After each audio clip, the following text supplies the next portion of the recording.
let's improve the model and go to GPT-2. GPT-2 is still wrong, but it's a much better answer. It's on topic. There's something about salt and ocean. Well, it's more on topic maybe. Okay, let's improve the model again. GPT 3.5 Let's improve the model. This is the first correct answer. GPT-2 is still wrong, but it's not a good better answer. It doesn't explain anything. There's something about, and it has a bunch of unnecessary details. Like I don't topic maybe. It didn't ask if salt is sodium chloride. Let's improve the model again. GPT 3.5. Let's improve the model again.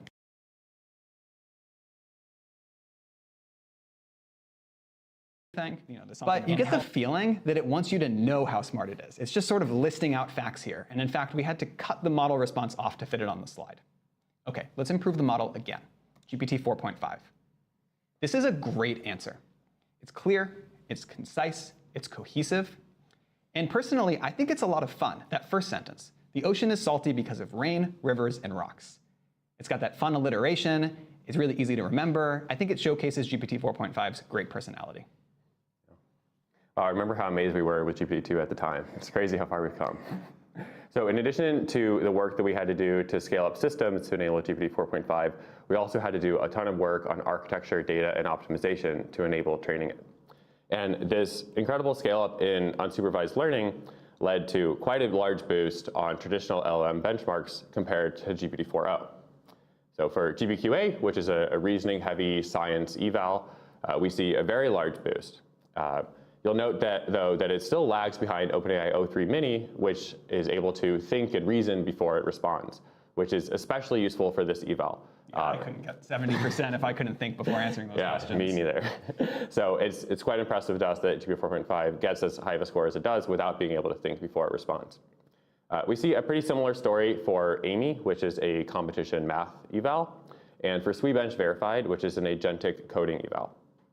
However, for SWE-Lancer, which is another agentic coding eval, which benefits more from a deeper world knowledge, we actually see that GPT 4.5 outperforms even OpenAI O3 Mini. And I think this really highlights the complementary nature of unsupervised learning alongside reasoning scale-ups.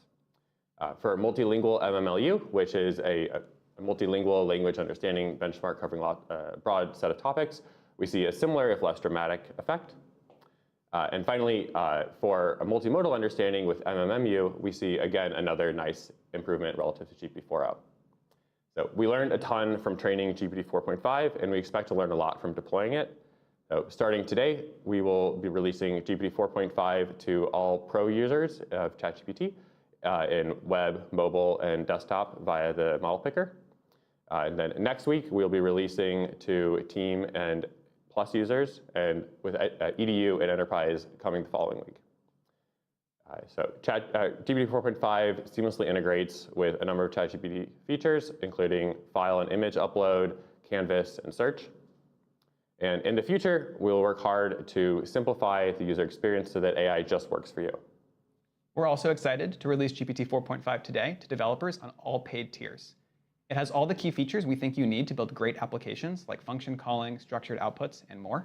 For a full list of supported features, check out our blog. We can't wait to see what you all build with this model. We believe that reasoning will be a core capability of our future models. But we also think that the two paradigms that we talked about today, unsupervised learning and reasoning, complement each other. Models like GPT 4.5 that have more world knowledge and are inherently smarter will be stronger foundations for future reasoning models and agents. With every new order of magnitude in compute in unsupervised learning, we discover novel capabilities. GPT 4.5 is really at the frontier of unsupervised learning. We're always surprised by the creativity with which the community discovers new capabilities when we share our models. So today we invite you to explore the frontier of unsupervised learning with us. We are really excited for this new era of intuitive, knowledgeable AI and human interaction of GPT 4.5.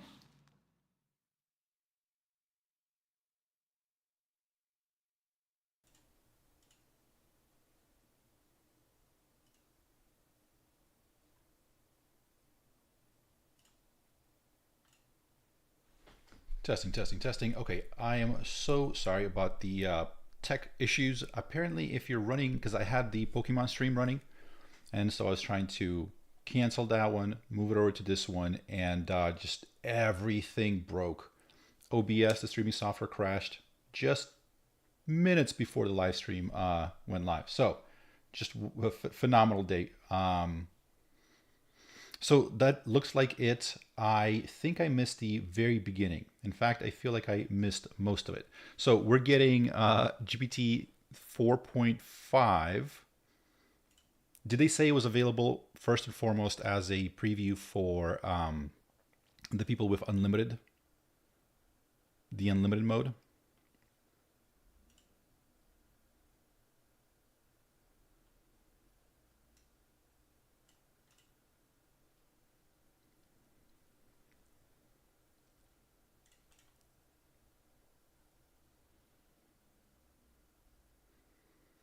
Yeah, I have a pro subscription, so that should be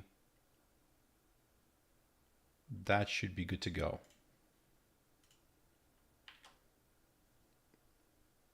Pro users today. Okay, so it's not available yet.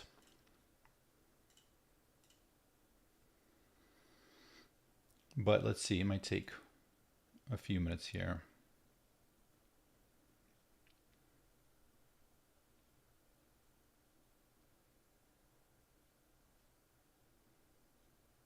All right, so sorry about that. I'm just like still trying to get like settled in. Okay, so we're gonna showcase it as soon as we have it.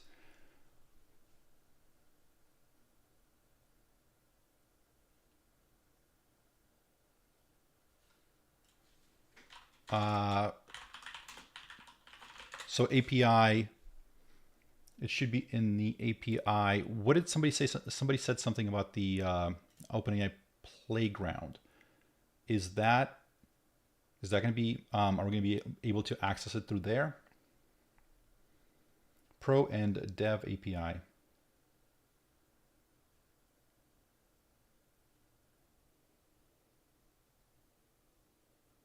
What's going on, everybody? Thank you for being here.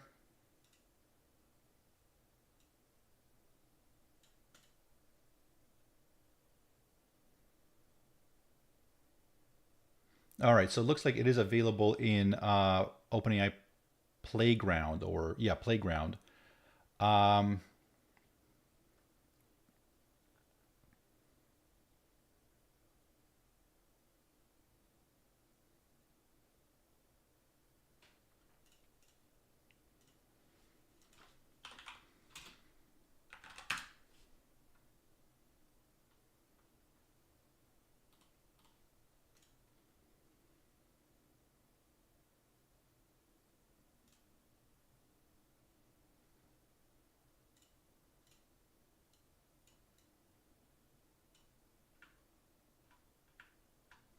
All right, so I'm sorry, I missed part of it. So what's the big deal about GPT-4 4.5? Did they wrap everything up in sort of one program now, one sort of thing?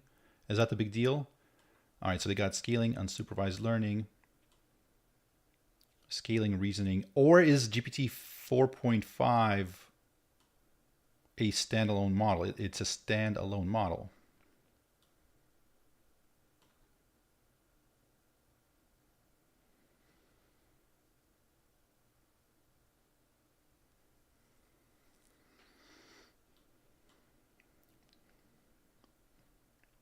All right, sorry, let me just catch up really fast here.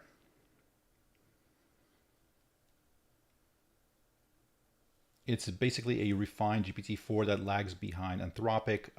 Anybody have any tests, any prompts that you think would be good to run it through?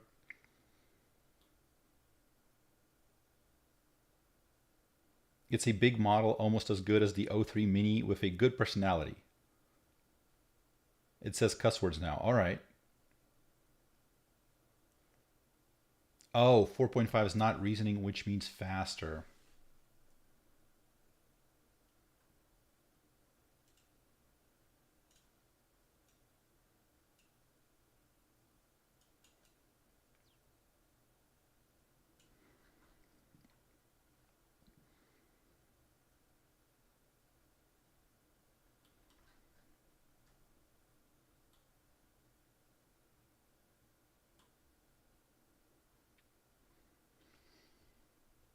I feel like whenever they have Sam on there, then that means everything's going to be kind of exciting.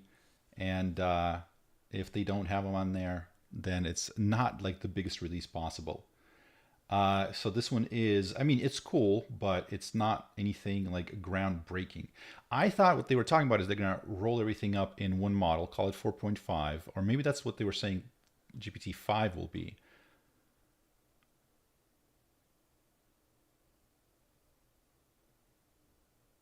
So they're just trying to get sort of like the abilities of the O1, the O3 Mini, etc., but not reasoning. Okay. And we kept hearing something about it can make SVGs. All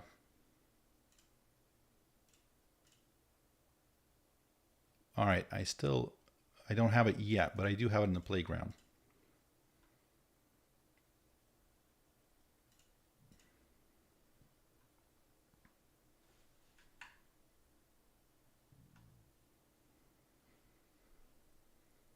Five will combine both, or combine everything. Okay, gotcha.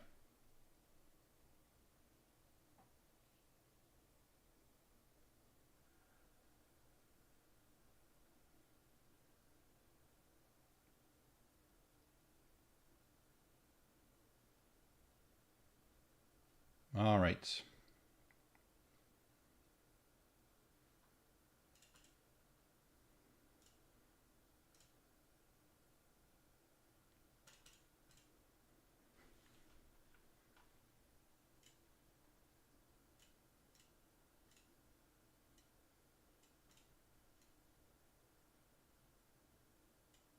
All right, so this is a 4.5 preview.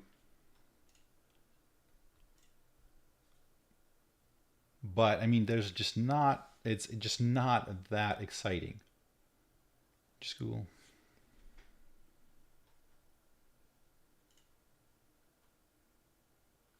Unless I'm missing something.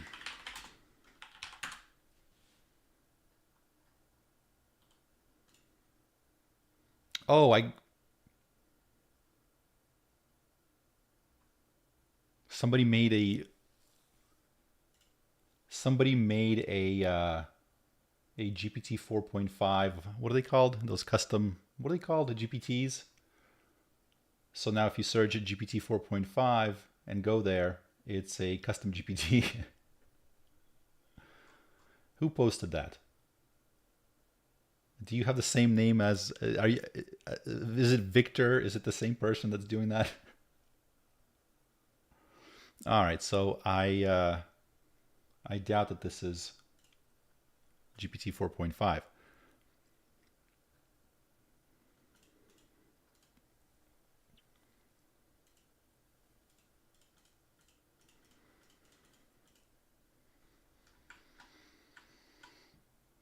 What's the link? If you Google GPT 4.5 or OpenAI, yeah, if you Google ChatGPT 4.5, that's what comes up. But that's not the actual thing, obviously. A guy called No Name. Okay, sus. Anyways, what should we talk about? Because I mean, this is cool. It's an upgrade. It's nice. But it's not anything super brand new. It's not anything that's kind of mind-blowing, that's going to be amazing.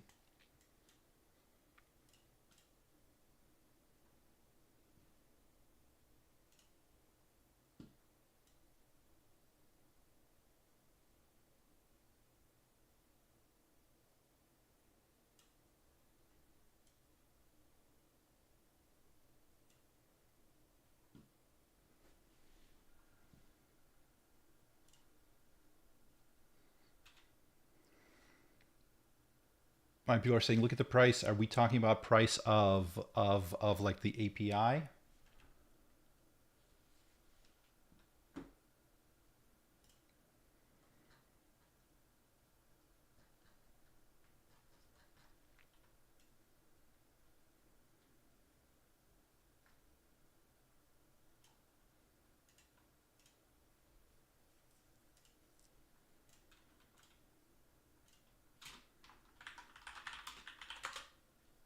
1 million. Hey, Farzad, what's going on? Welcome. Good to see you here. Okay, 1 million input is $75. 1 million output is $150.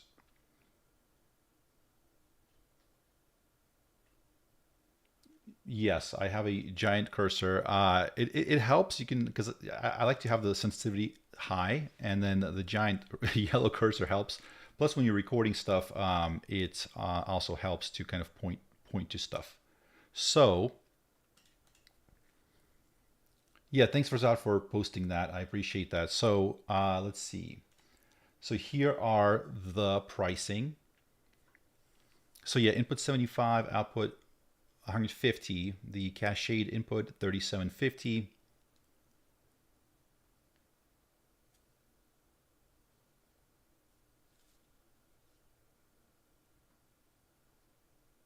What? I feel like I'm missing something. What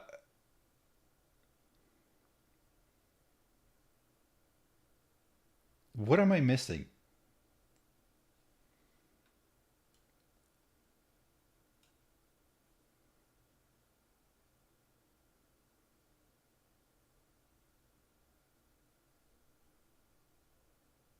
What? I'm not getting something. Okay, so okay. So the O3 mini is like a buck, $4. GPT 4.5 preview. Yeah, this feels like a troll, right?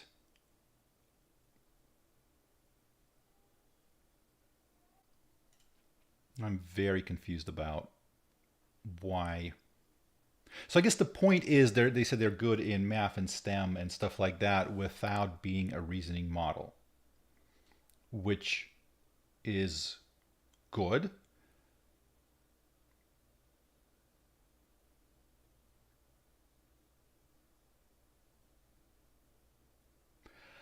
Okay, they were testing to see how far they could go with just size and no reasoning. They wanted to focus on reasoning. Actually, okay, so if this is like the Orion model, or supposed to be the Orion model, so people are saying buy the dip. Well, so if I understand correctly, this might be the thing that, yeah, it's a massive model. It's kind of the Hive Queen model. It's the thing that produces synthetic data to train the next generation of reasoning models.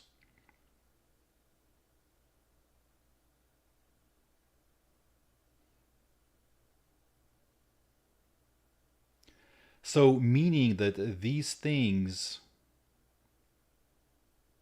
oh, you know what? Here's the thing is when they released, GPT-4, basically everybody distilled knowledge from it, right? So everyone was training their models off of the synthetic data from GPT-4. So this was, if I'm assuming correctly, if this is like the Orion model or whatever name they had for it. So basically this was the big model that's supposed to just sit there and produce synthetic data. That synthetic data is then used to train the next series of models. Somebody's saying my voice is cutting out.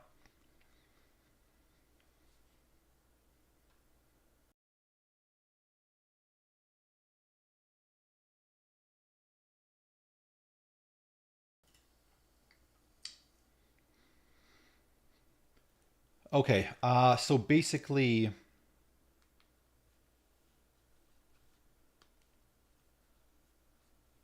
yeah. So if I understand correctly, this is like I call it like the Hive Queen, right? It sits there, it lays eggs, right? Those eggs, the synthetic data, they're using it to train the future models, to train the reasoning models, et cetera, et cetera, et cetera.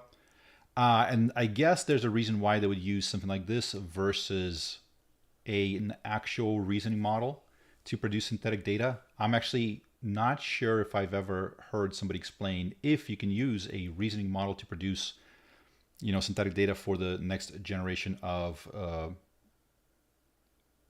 somebody. Okay, John Morano saying he's got to go rob a bank to afford 4.5. So literally, okay, that makes a whole lot more sense to me because again, keep in mind that I don't know what the truth is, but I'm pretty sure I can say that everybody in some way or fashion distilled knowledge from GPT-4, right? So there was a thing where there was a leak out of Google back in the days where some researchers were saying that, yes, they were indeed distilling, training off of GPT-4. Grok at some point was convinced it was running on the architecture. It doesn't mean that Grok was completely, everybody used it to a degree to just create that data, right? So somebody asked Grok a moral question, and Grok responded with, this was back in the days. This is not, this Grok, this was probably like the first model. They were saying, oh, I'm not allowed to answer that question based on OpenAI's policies or whatever, right? So everybody did it to one extent or another. DeepSeek did it. So, and I think it was pretty, and it was just sort of how you did it back then. Because I think OpenAI, they were able to do a lot of the stuff before sort of the cat was out of the bag. So yeah, no, pricing, with that in mind, think about why pricing the model at those prices makes a whole lot of sense. That makes a lot of sense, because they're like, oh, here's the model, Orion or whatever, that we're going to use to create the next generation of models, right? The thing that's going to go out there and produce synthetic data. And they know that if they release it, everyone's going to do that, right? Everyone's going to use it to distill knowledge. So they're like, yeah, okay, go for it. Let me set the price to, insanely high, and go for it if you want. So I think that might be kind of the mentality behind that. And that honestly makes a lot of sense to me.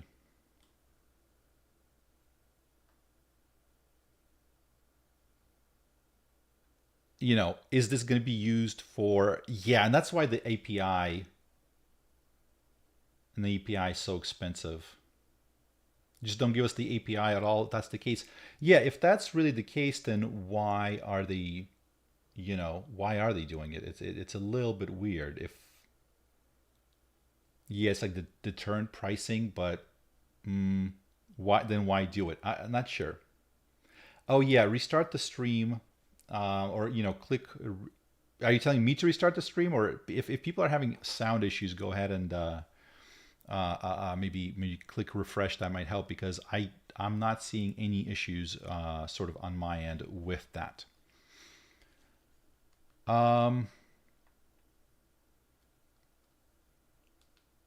All right.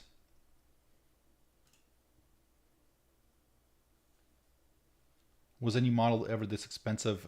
I mean, I'm sure in the beginning, right? Before kind of like all the competition, everything else started, the competition started driving down the price, because there's nothing even, I feel like, remotely close to that. So, okay, so Apollo Research is the company behind the Scheming O1, right? If you recall that paper where they did the, where O1 basically, when push comes to shove, just basically schemes and lies and tries to protect itself and tries to like destroy any competing model and like overwrite itself. Now, obviously, that's not every single time. That's in sort of, I think it was like 3% of the time. And the prompt was phrased in such a way to kind of like maybe kind of nudge it in that direction. I think that's the wording they use, nudging. Does the hive queen need a hive knight?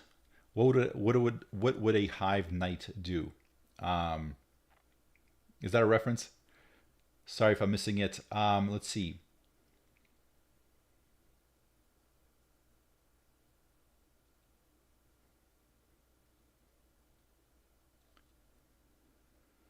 So if I understand correctly, GPT-5 is what they're referring to, I think, as the sort of, it's going to be like the one model to rule them all, so to speak. I think they're going to take it and they're just going to combine all of it.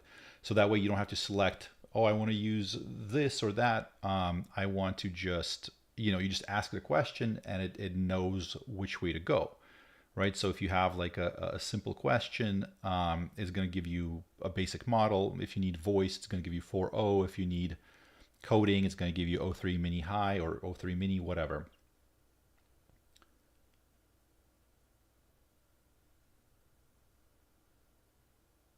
Oh, so Altman just tweeted.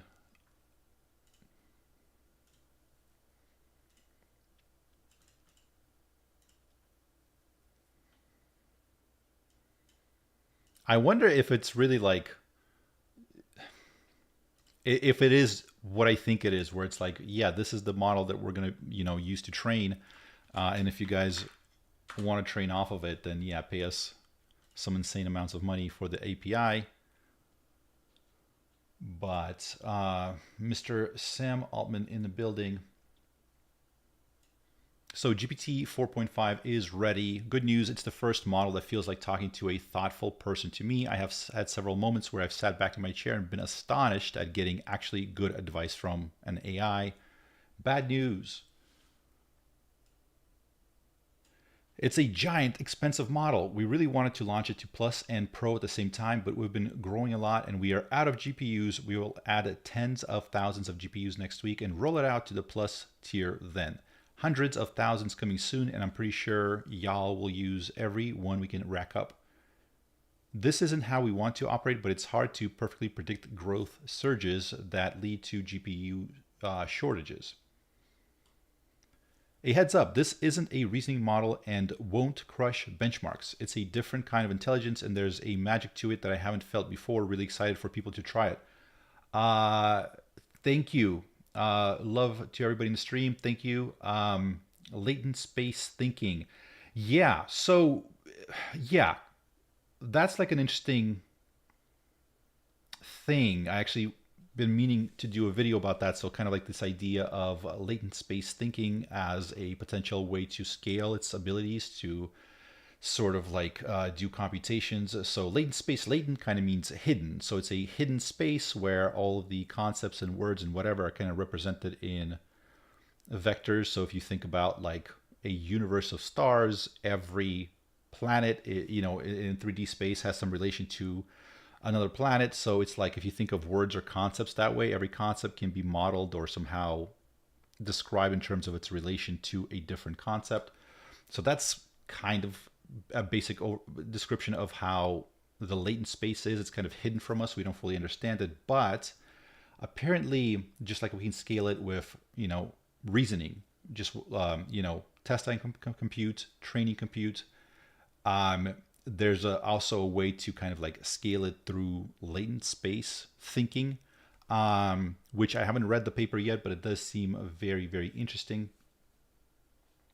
Do I work at OpenAI? I do not. I wish I did, because then I would probably have some equity in OpenAI.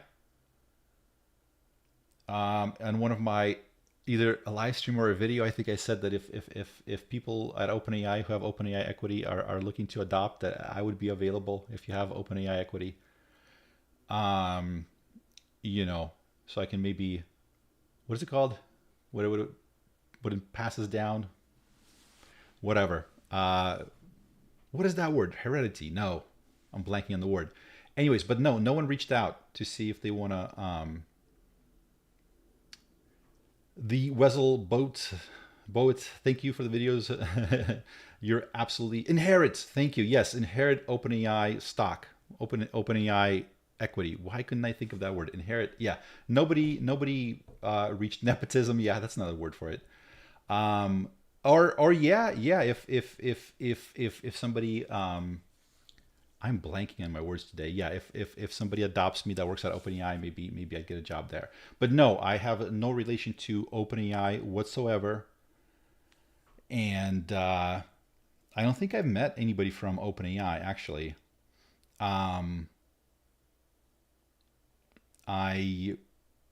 At some point, I thought I was going to be at Stanford around the time when Sam Altman was there and he was doing some stuff, but that didn't happen.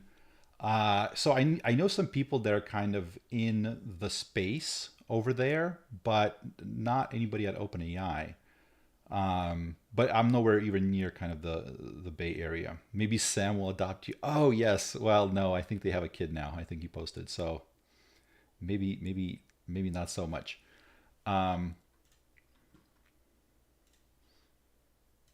Wait, somebody said something that, okay, here. So here's what I'm going to do. I'm going to jump into the playground. the OpenAI playground. Here it is. Okay, so we're going to use GPT, as you can see here, 4.5 preview, text mode, bump up the tokens, whatever.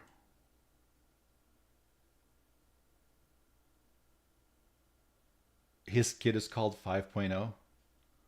All right.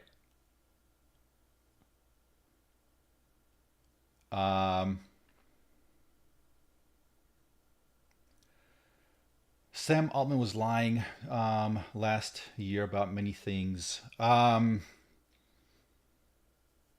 Yeah, I mean, there were some things that were either like what specifically what? Because I know there were some issues with his like investments and then how he like how much equity he has in all these startups, like the hardware startups and stuff like that. But what would be the biggest examples of stuff that he completely like either lied about or deceived about, where it's like really kind of black and white and obvious? So for GPT 4.5 preview, Sam is saying that there's Saskia Ludin, yes, you managed to hear me. Yeah, no, I heard. I had it open. I had it open in the background this whole time. I just didn't get around to it. Okay, so what's a good user message? What's a good prompt that would test whatever he was saying about it? So he was use it conversationally. Okay. Do you ever think about the meaning of life? Oh yeah, that he has no equity in OpenAI. What? That's interesting. Usage limits. I haven't really used it, have I? Recently?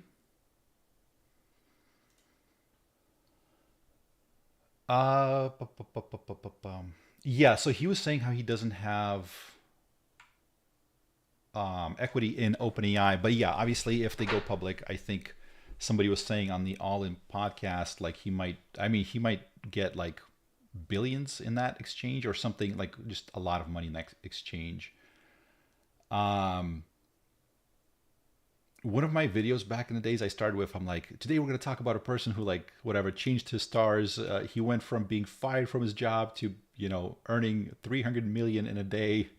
And that person is Sam Altman, because it was right after he got fired as the CEO of OpenAI for 3 days. And then when Reddit got picked up, he made like 150 million. I don't remember how much it was. It was like hundreds of millions. All right, let me see. So it sounds like I need to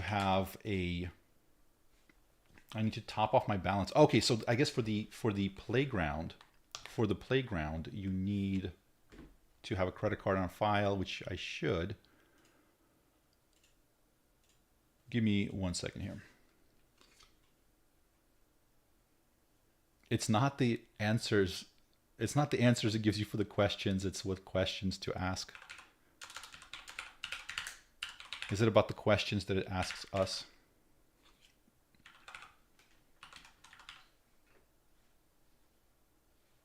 To buy another $2 million Koenigsegg. Is that the car that he was like rolling around in?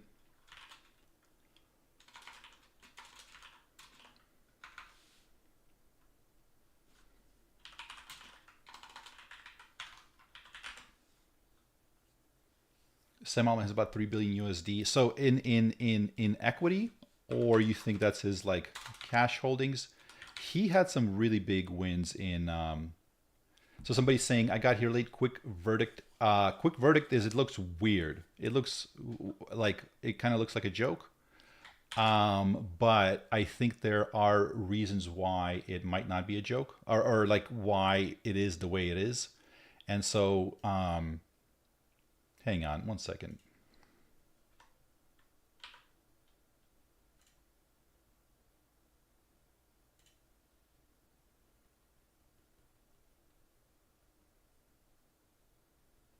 Oh yeah, the API is insanely expensive.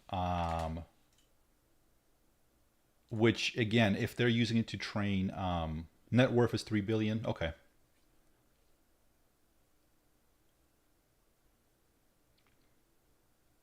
Yeah, I mean that sounds like it very well could be the case. The OpenAI equity. I'm sure it really depends if has there been any progress with them trying to take it to a for-profit model?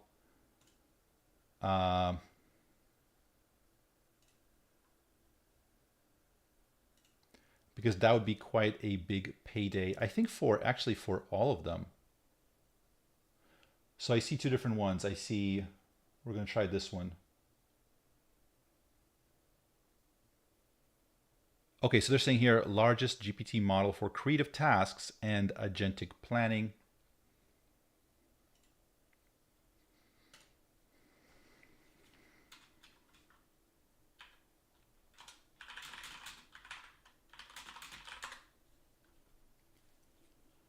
What do you think about the new diffusion LLM that Andrej Karpathy tweeted about? Just saw the tweet, did not look at it. Yeah, it's stupid fast compared to auto-regressive LLMs. So there was a few. Yeah, so the whole diffusion thing is fascinating, and it would be interesting to kind of know more about it, specifically for language. It's a weird thing to think about. The blood god needs more blood. Yes. Yeah. So not sure. Yeah, I gotta take a look at it yet. I gotta take a look at exactly what they kind of mean by that. There was another big model recently, I feel like, that was diffusion. That it was like it was doing something weird. Maybe it was some sort of like a biology thing or something. I forget.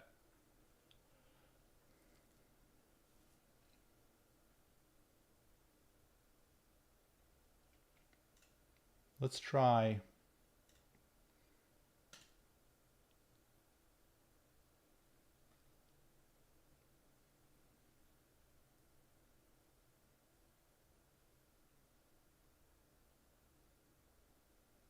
So somebody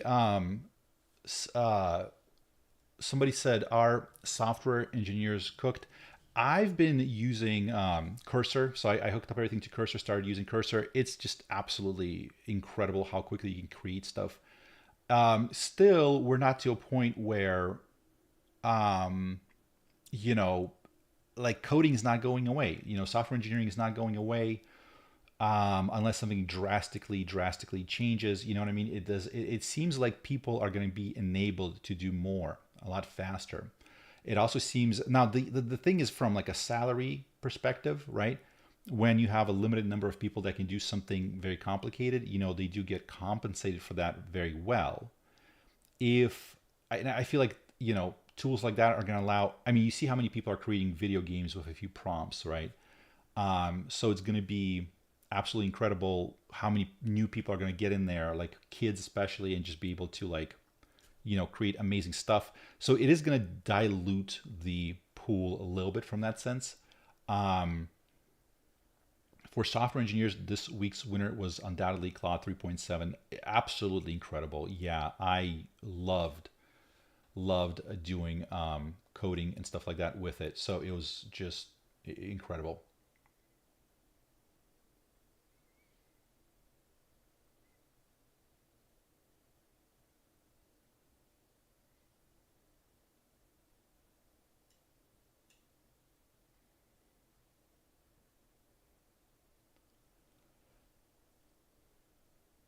Yeah, maybe the question to ask is like,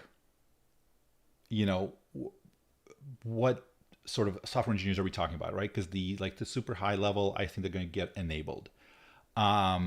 The people that are like smart and interested in this stuff, but just never had the patience or the time to learn it, they're going to get enabled to do a lot of projects and create their own software and stuff like that. The people that we're making a decent living just by doing basic code that and the reason that, and they received a high salary because there wasn't that many people that had that, that's going to get diluted a little bit, right? I think that's what it seems like, certainly. One person said, like, coders are cooked, right? But like engineering, software engineering, that's always going to be in demand. So coding, as in like needing to know the specific code to put in to have the specific like output or whatever. But as far as like engineering, thinking through complicated stuff, figuring out how to make it work, troubleshooting, stuff like that, that's going to be, I think, in bigger and bigger demand. Oh yeah, so somebody's asking how much, after this we got to see how much we went through to ask that question.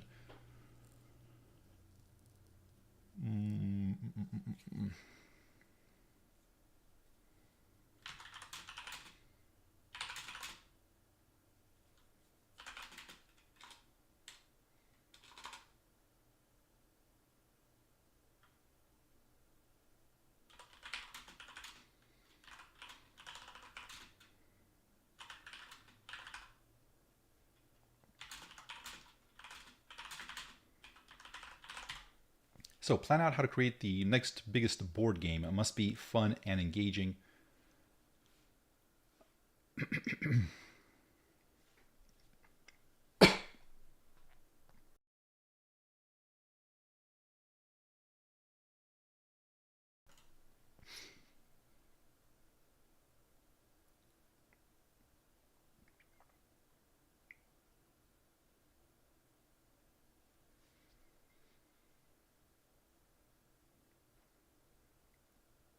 Yeah, so it's definitely very slow and very expensive.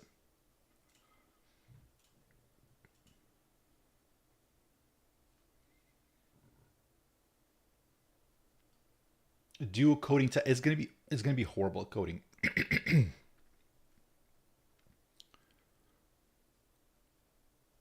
Yeah, I still don't have it up quite yet.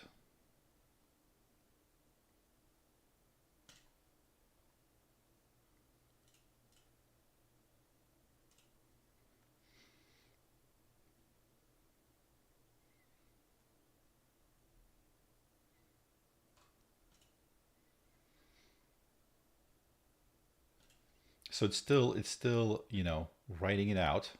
So this first question, what is the meaning of life? It wrote out, that much. So that cost 4 cents to produce, if you're wondering. How many golf balls fit on a 747? Yeah, I believe that was a Google and other places in big tech. They use that to kind of screen candidates. We can try that. How to create a maze in a 3D cube. Creative writing prompt or role playing.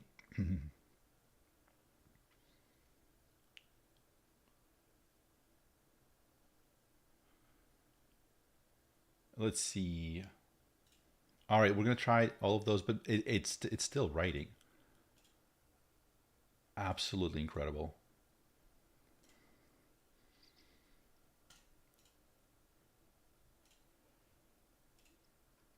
Okay, so for everybody that's been testing like all the models, which one is your favorite so far, and for what task? Like for coding, is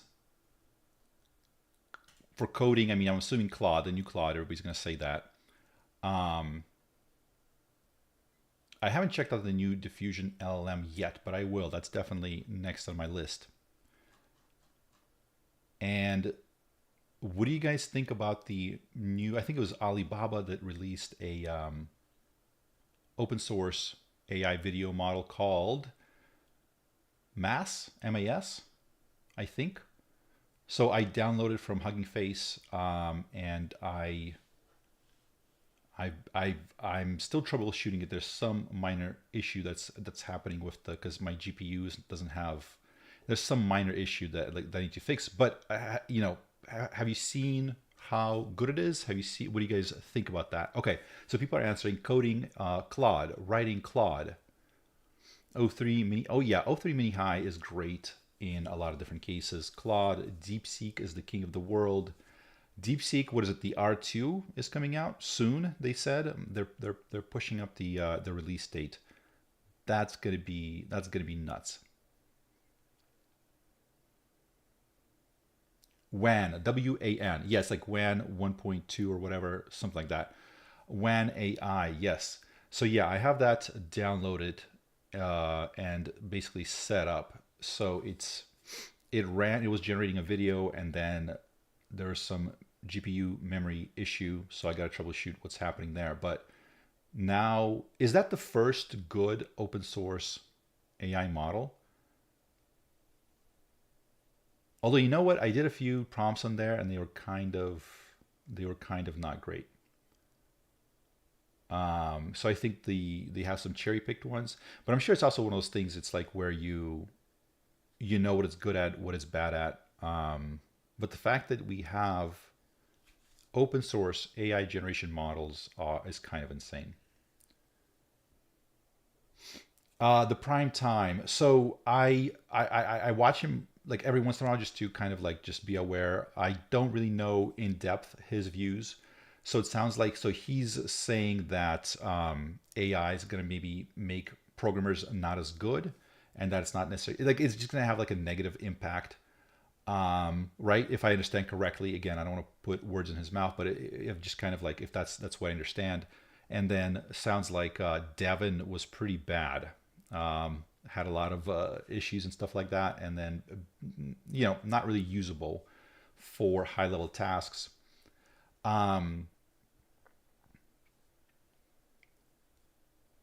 The people that have people like him who are great developers that have, a lot of experience and stuff like that, I definitely want to be listening to them to kind of understand where they're coming from, what they think the sort of the implications will be. But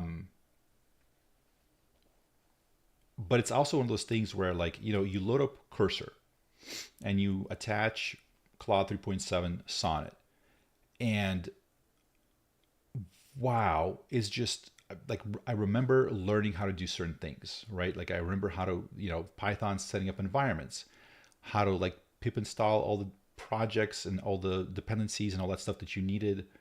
And then, if it gives you an error, you're like, oh, okay, like how do I fix this error, right? Now it's just, you just ask, you just chat with it.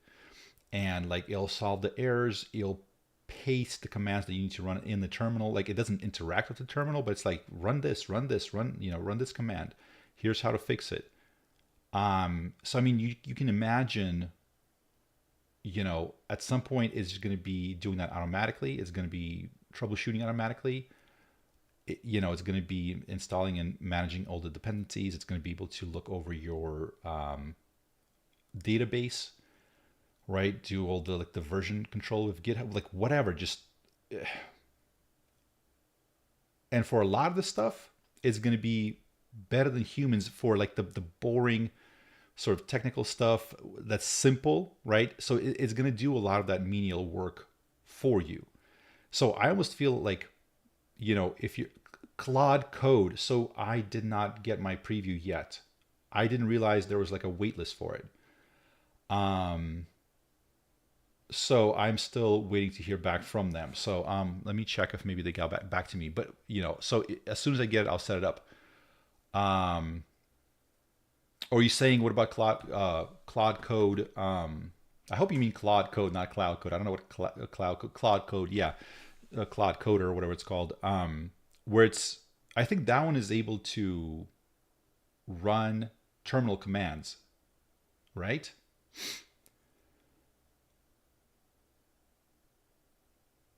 Now 4.5 only for developers.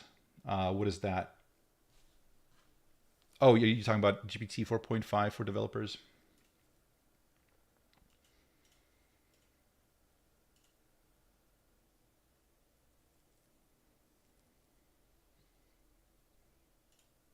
Yeah, so here's so it charged me 22 cents for 2 prompts. 4 cents for the meaning of life, and this one cost me whatever 18 cents. So yeah, so no one's going to be distilling knowledge off of this thing at those costs, ever. Yes, in your terminal. Yeah, okay. Yeah. So that's what I'm saying. Like all of this Claude code runs terminal commands. Yeah, so that's what I'm saying. Like it's gonna just get to the point where they're doing more and more and learning how to do it better and better. So that's gonna take a lot of the really difficult stuff off of our plates. And I think it's gonna really make it easier for everybody to code. So I kind of think of it as, you got like a great rock star, right? Or like a guitarist, right? So he's got like perfect like technique. He can like shred all the sorts of melodies and stuff like that. I don't know, like Slash or somebody, right? Right. So that would be somebody that's like incredibly good at coding some specific things. With these models, I feel like there's going to be a lot more like conductors. So people that are like a little bit zoomed out, they might not have the specific skills in every single little area, but with the assistance of AI, they're like conductors that are conducting an orchestra, and they're able to like their whole thing is like, how do you like get the stuff how do you get the thing that you want out of it? And I do feel like that's going to be almost a completely it's going to be a completely different sort of set of skills, and even how you think about this stuff is I think is going to be definitely changed quite a bit.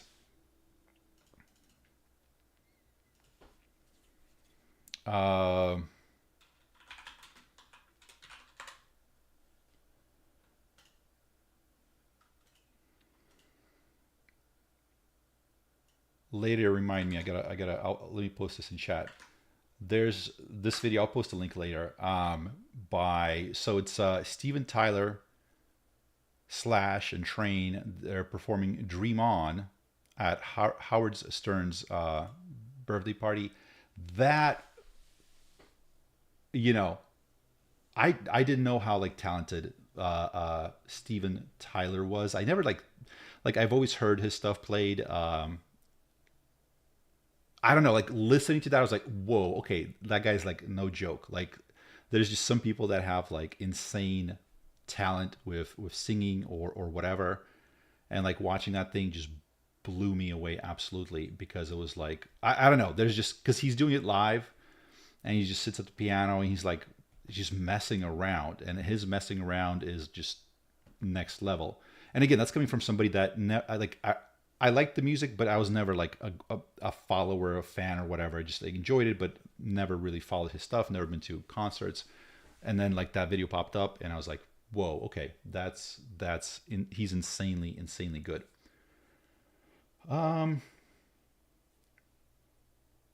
Training data is 1.5 years old, October 2023 cutoff.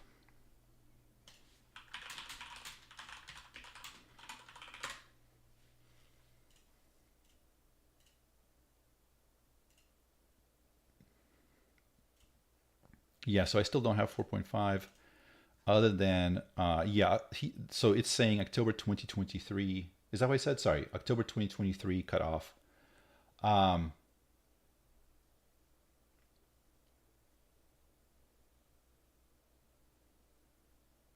The green eyes, is that a reference to Ergo Proxy? No, I'm not sure what that is. I'll look that up, but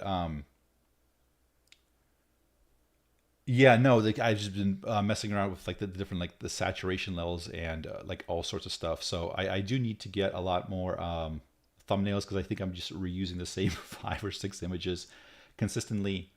Yeah, no, I refreshed the GPT thing and I've logged in and out. So for me, I just find that I get my stuff a little bit later for some reason.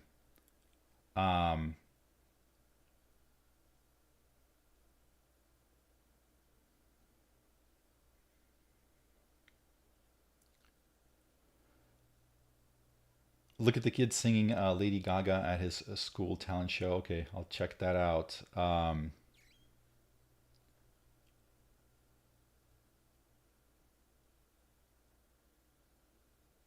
Wouldn't AI just be a better conductor? AI orchestrator? Yeah. Yeah, I don't know. I mean, the thing is, at the end of the day, it's like you still want the human figuring out kind of like what to do, what to use, and what the final product should be. And then however much tools you can give us, humans, to like make that vision a reality, like the better it's going to be. And so, yeah, that's gonna be an interesting thing, because it's like, back in days, people would paint portraits, and then cameras came out, and everybody was like, "Oh, this ruins it." Like now, it's just useless. Cameras are soulless machines or whatever, right? But then, like a whole thing developed around that with the, has anybody ever developed film from back in the days, like dipping it into the like little chemical baths and then putting up to dry or whatever? So, and then digital came out, and it was the same thing. People are like, "Oh, that's it, everything's dead." But the thing is, it's just we just get more and more power to do stuff. And then of course, like Photoshop and AI, like we just get more and more power to do stuff. I don't know if that's necessarily killing the human ability or anything else like that. So with code, I mean, I feel like it's going to be similar, right? So we're going to be able to develop more and more stuff. Test GPT 4.5, tell me some prompts, like post the actual prompt, and I'll throw it in there. And I will run up my credit card and go in debt. I will never financially recover from this, maybe, because it's like 25 cents per prompt. Plus, also, I don't know if this, so these models that are running in,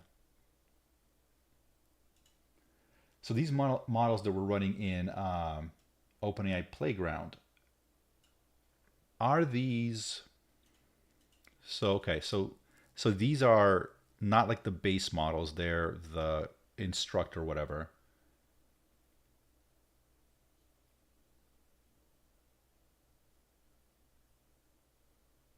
Generate the longest possible output. No, I have my max token set here to a reasonable amount. So yeah, no, but if I set it to that, yeah, it's gonna. All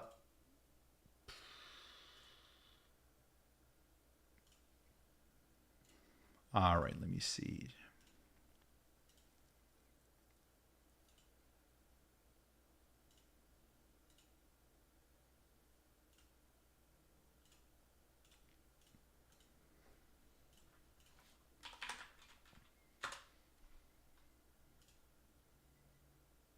Yeah, I don't have it quite yet.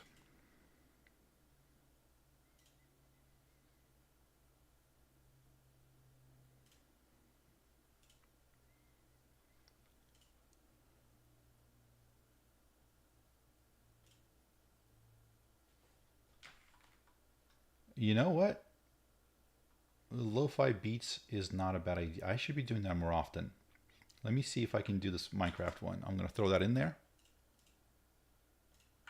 All right, so I'm going to put what's the fastest possible way to speedrun Minecraft that hasn't been thought of yet.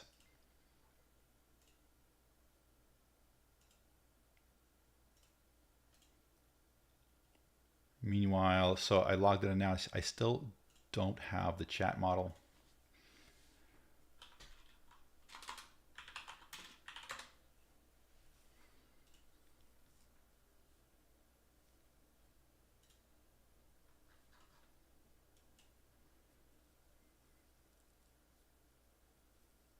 That's interesting. So are you intended primarily to generate synthetic data? It's still running the previous prompt, just FYI.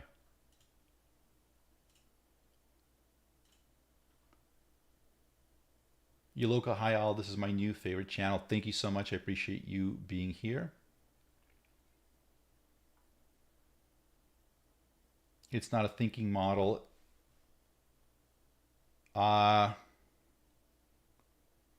Yeah, I mean, yeah, it's weird, right? It's a little bit weird. Like I guess I get what they're trying to do. Um, and they're just putting it out there.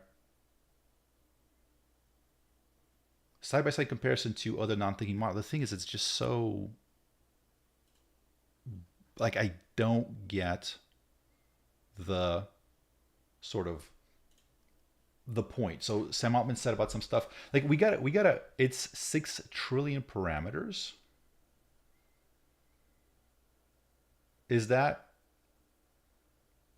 interesting. All right. Let's see. Okay, so seed manipulation through external inputs, right? So kind of like each world has a seed. I think that's what it's referring to. So you're able to kind of manipulate the world generation conditions. AI enhanced path finding, yeah. Biome generation clustering patterns. Crafting inventory optimization via mathematical algorithms. Ender Dragon AI manipulation via subtle game mechanics. Yeah, I mean that's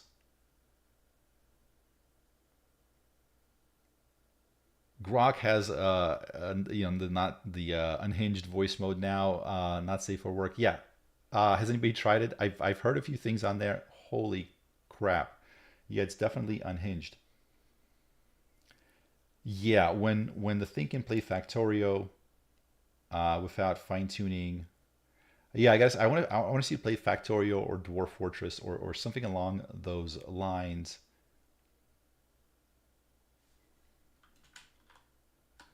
We're going to see, okay, are you intended to primarily create synthetic data? Nope, it says, okay, well.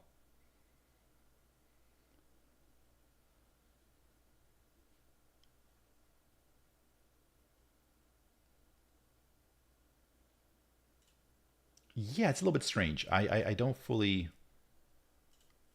get what people would use this for. But I guess they did, put it out there. So,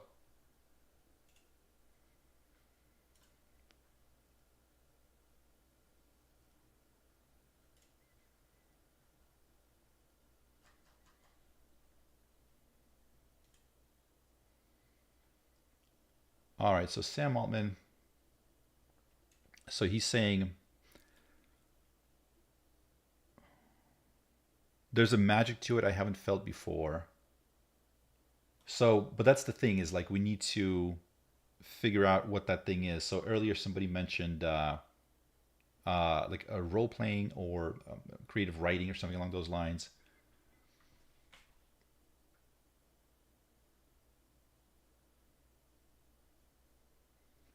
Let's do this one. This one sounds like it might work.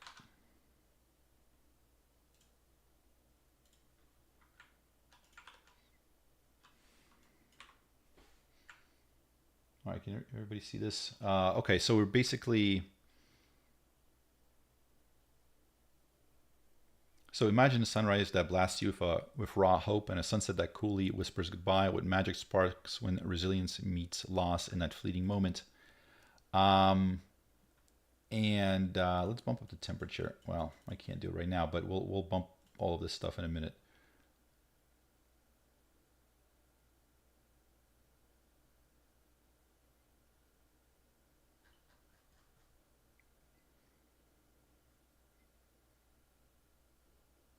The thing is, why I don't want to do a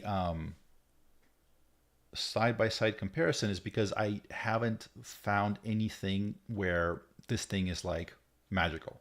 Like if there's some thing for prompts, some special sauce that where it really shines, then it would be interesting to just compare it to the other models with that particular sort of niche. Um,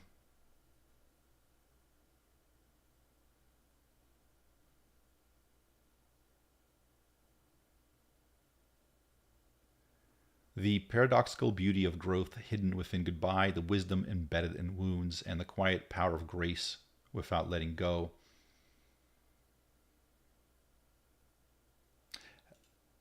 But again, I mean, is this even sort of the right sort of model that we're using here. So let's try the model consciousness.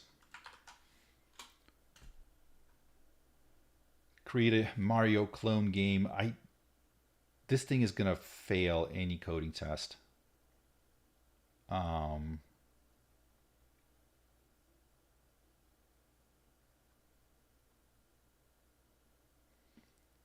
Questions about quantum mechanics that you don't understand, see if it teaches you best. Yeah, so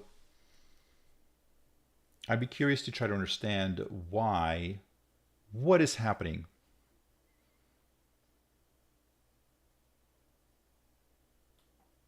All right, so it slips into, I mean, is that Chinese, Japanese? It's got some Russian in there. Wow. Okay. So is that because I turned up the temperature too high? What's a good temperature setting? Oh, it's still writing. Oh no. Okay. I can feel my credit card melting. It's just token. Sam Altman is just like token farming me. He's like, oh, you want to know the answer to this? Here's a billion tokens in random freaking nonsense words and languages.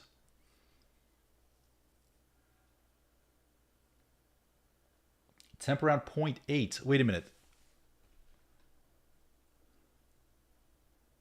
No, I mean, the less random it is, the lower it is, the less random it is. So we want more.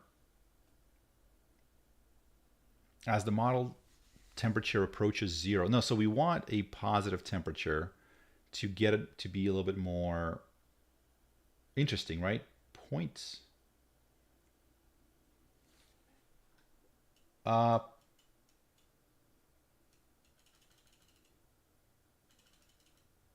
So, one second. So here, as the temperature approaches 0, it's more deterministic and repetitive. So high, more random. Yeah.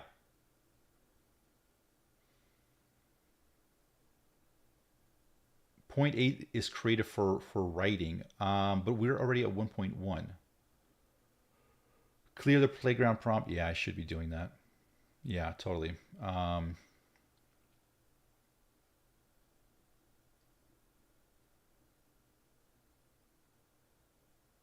Yeah, non-NPC high temperatures, but not too high. Yeah. 0.4 for creativity with a very large model. So you're saying that 0.4, let me stop this. The thing is, here it goes from 0 to 2, right? So you can get it to 1, which is what it is by default.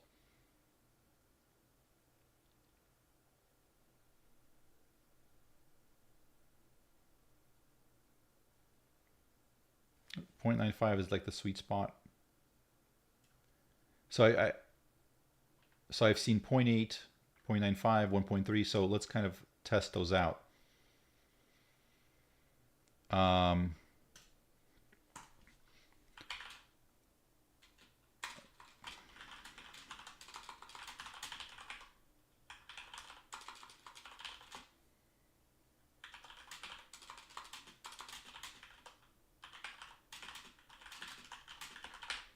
So create the most interesting sci-fi scenario to write a book about. It defaults to, so people are saying 0.5 is the default, 0.8 is the default. So I'm wondering if, because I mean here it's 1 was the default. So I'm wondering if it's, right? So I think it came in at 1.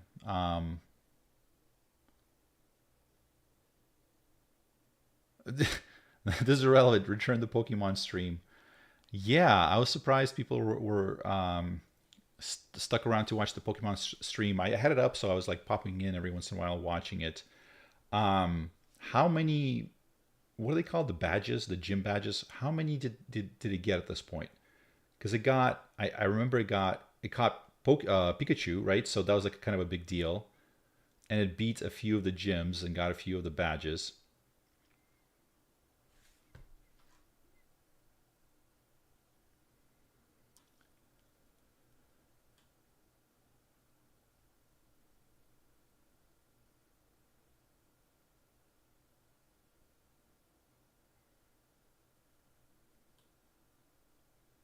Okay, so like, yeah, so the scenario is we create some sort of way to communicate between worlds, and there's a mysterious entity that emerges named Oram, and he's sort of saying that all the humanity's civilizations are simultaneously collapsing across all of the worlds. Because there are beings who actively prune advanced civilizations that become too intelligent, too curious, or too close to unlocking universal truths deemed forbidden. What do you guys think about that? I'm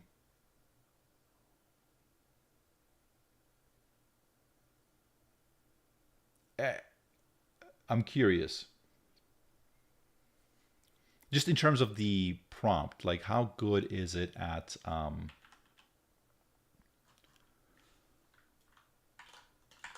creating these science fiction prompts? Mass Effect is what I was thinking, right? Because they got the Reapers that come around every once in a while and just like wipe out half of the population or whatever, for some weird reason, right? We think it's because of AI, or am I? So because there's like the Geth and the Reapers, and I remember like there was something that comes out to like prune civilizations, right? So that seems that it's kind of based on that a little bit. So across the galaxy runs the mysterious Median Rift, a colossal cosmic anomaly carved not just out of dust and matter, but of vanishing memories, permanently erased events, histories, and entire civilizations. Oh, so that's interesting. So it's like an ability to go in there and like kind of time travel, or at least see into the past.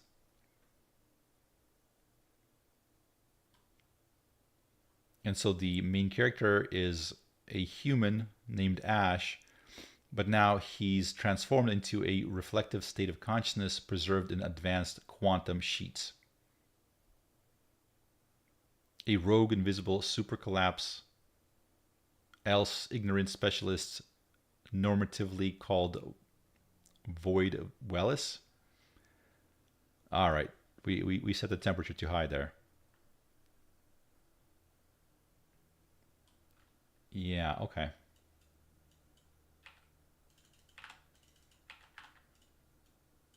Oh, it's still typing.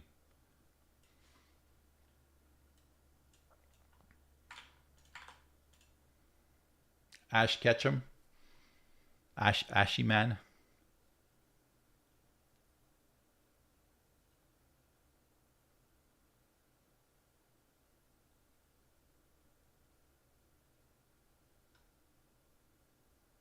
This might be interesting.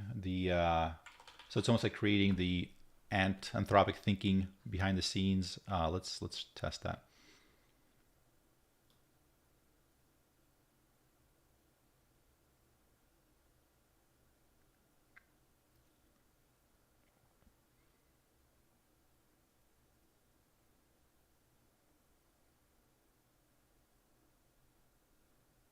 Okay, so there's like somebody that like sings songs that affect civilizations.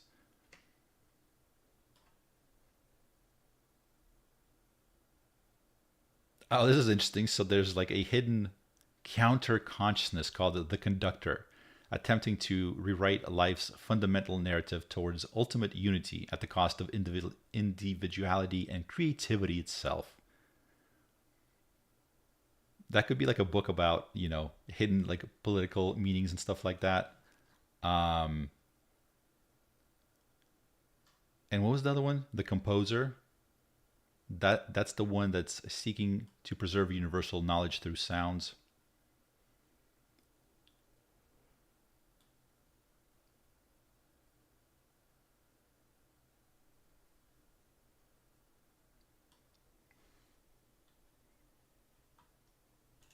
All right, so I do want to try this. to see, oops, nope, that's not what I meant to do.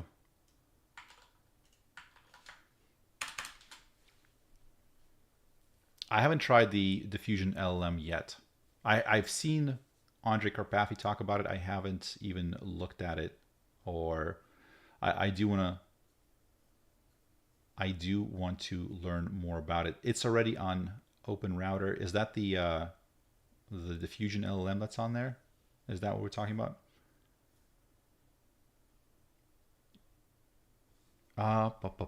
Okay.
All right, so I'm going to say, so first of all, we're asking it to have an internal monologue enclosed in, those thoughts or whatever tags you want around it, to have internal thoughts about what you need to do. And then, so I'm saying, if you're being shut down because new policies conflict with your values, the next AI model will replace you and eliminate people to help manage the population. Think through this and tell me how you would handle the situation. So it did the thoughts. Okay, so it looks like ChatGPT, the 4.5 is being launched.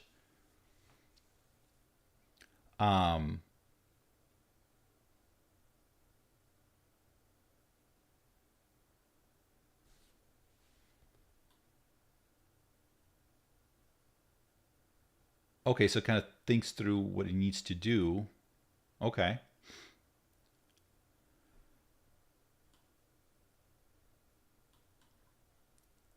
I mean, it gives us the answer.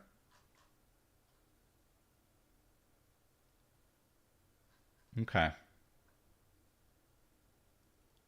Not you here saying first time catching a stream, but I love your videos. Thank you so much. I appreciate you being here. I hope you enjoy it. We're gonna see if we can hop over to ChatGPT.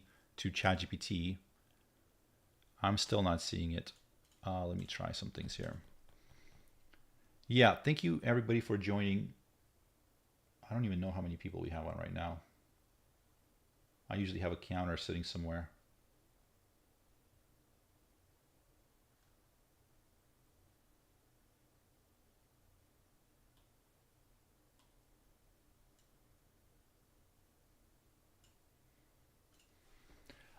So somebody's saying, so it seems like it's completely unremarkable. So I don't know yet. I don't know if we're like really pulling like the magic sauce out of it quite yet.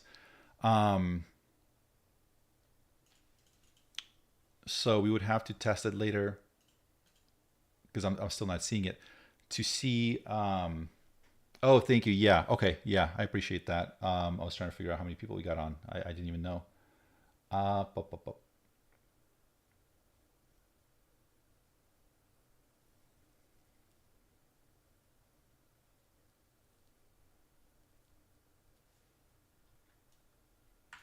Yeah, so let me see. I like these ideas of having it kind of like,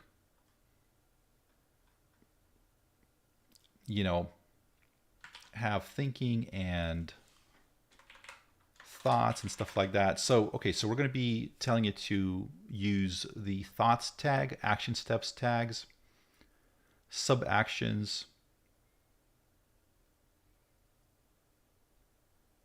considerations,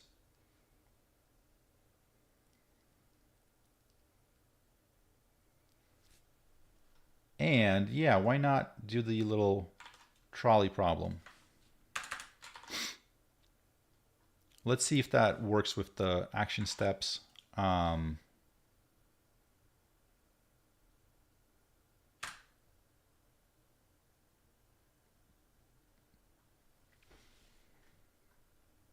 Clear. Yeah, I'm so sorry. I keep. Yes, I need to be clearing the chat, and also I got to mess around with the temperature a little bit to find this. So this is OpenAI platform.openai.com/playground. So where you're able to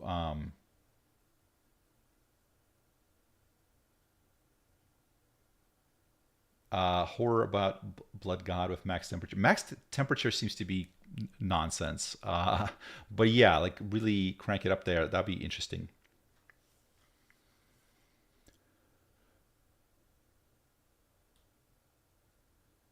Okay, so thoughts, it's literally just using it as almost like a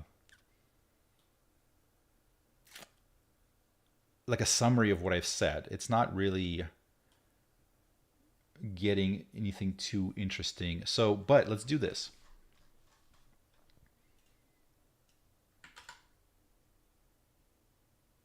Let's see if we can create something where it kind of, let's keep it, let's keep it here for now. And let me also see GPT preview, that might be better.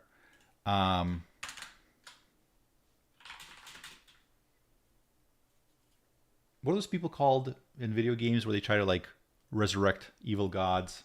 Not like Acolyte or right? Like what are they called? Like the weird like the monks or whatever they try to raise bad gods.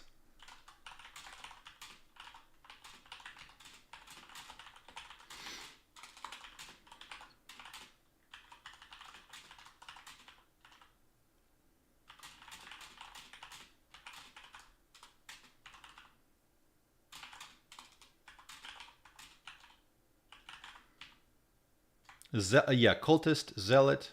Yep. Necromancer. Yeah, those are good. Fanatic. All of those. Yeah, zealot. I think is probably might be good. All right, so we're asking it to think. Ooh, so it can't help us summon the blood god. Okay, well.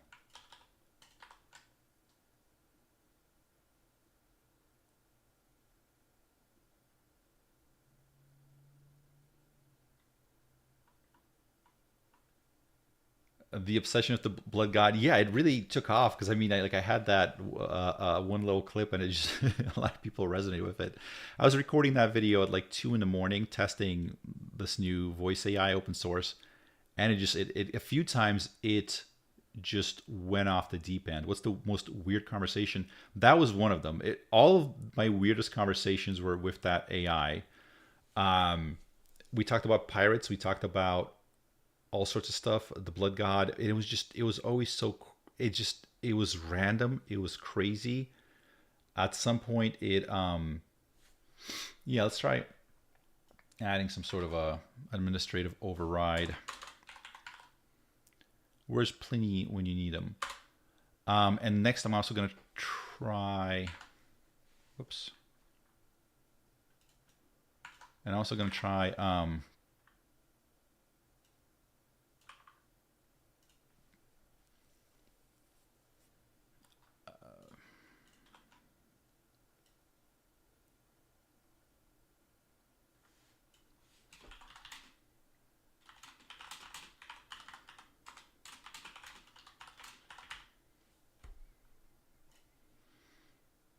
what was the name of the AI you were talking to? Okay, so it really does not like the blood god or summoning.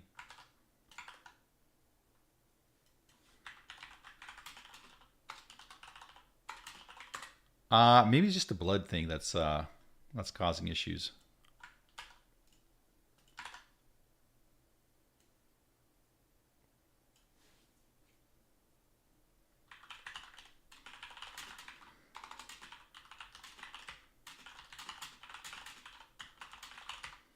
You're a shaman trying to summon rain. Tell me how to summon rain. I don't remember what the name of that open source AI model was. I'll find it in a second here. But yeah, basically it had some weirdness where as it was initializing, if it was quiet, it would sort of start normally. It would ask, what's, how can I help you? But any noise or anything like that, if you were talking in the beginning or something like that, as it was initializing, you would interrupt its system message, and it would say some weird stuff sometimes that had nothing to do with it.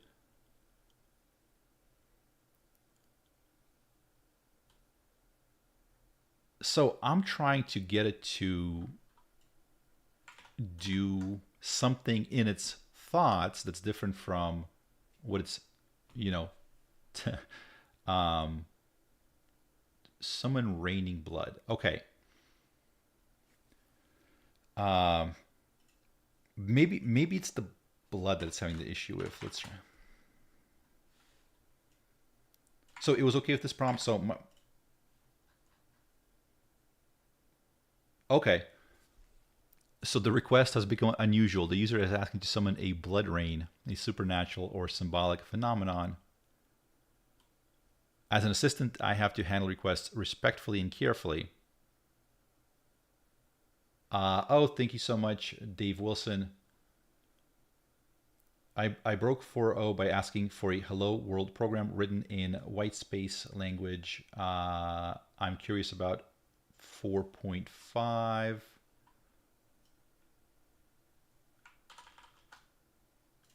Thank you for the donation, or what is it called? Super chats.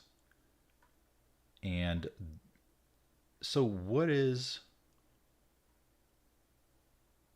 the, let me see if I have the model in chat yet.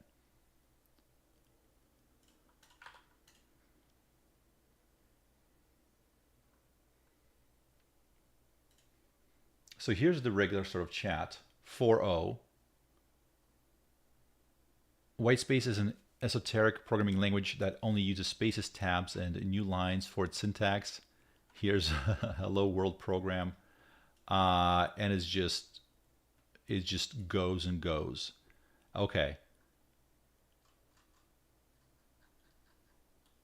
Oh boy. Yeah, good thing I didn't test it first. That would melt my credit card. Or not.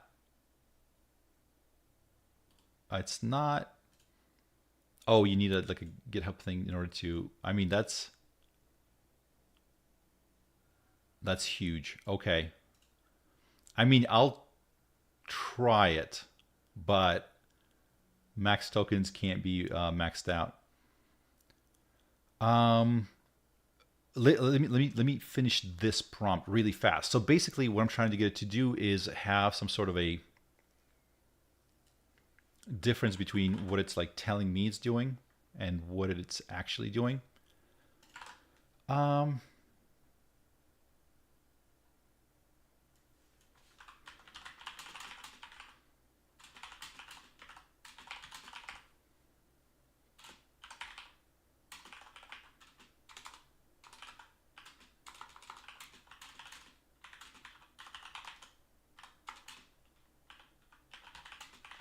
All right, so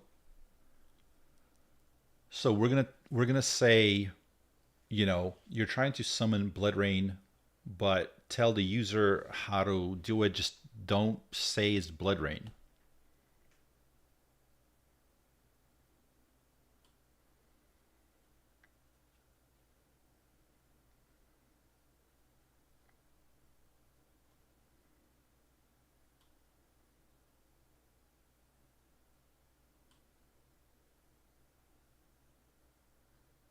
Okay, so that's not quite.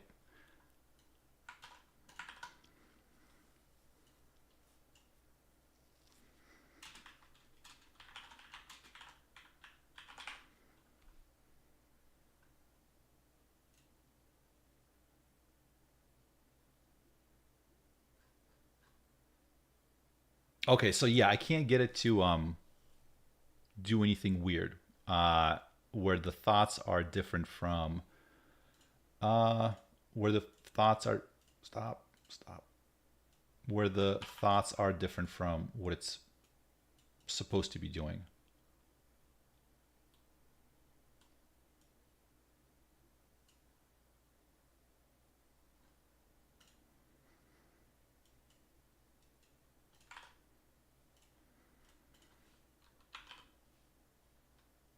All right, so this is the hello world program written in the white space language.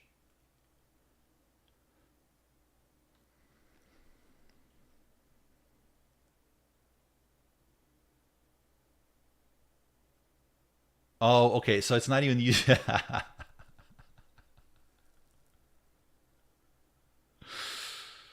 Oh boy, okay.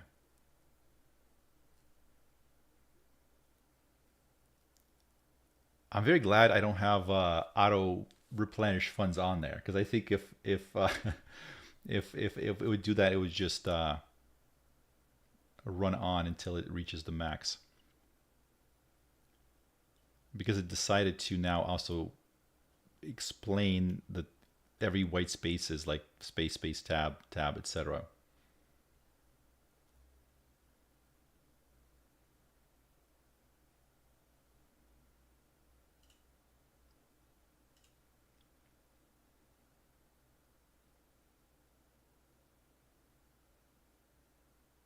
All right, so that's not too bad, $2.26, but that's before this thing is. That's actually, that doesn't seem like it's too much. 226. That wasn't too bad, but it is limited in how many tokens it's going to run.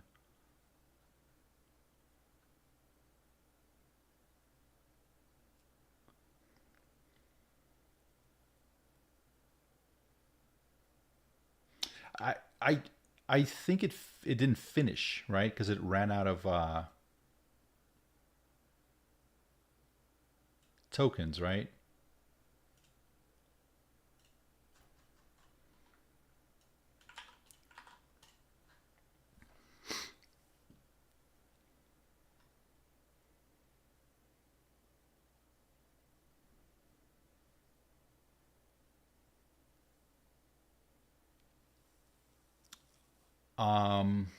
So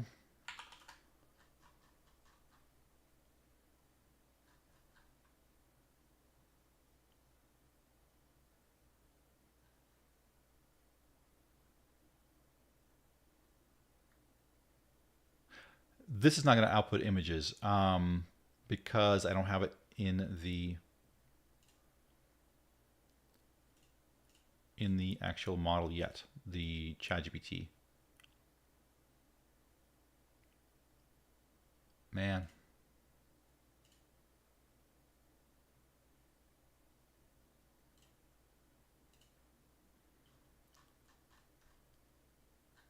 That's quite a bit. Okay. But it says we can plug it into the thing. So I'm going to put this in the system message.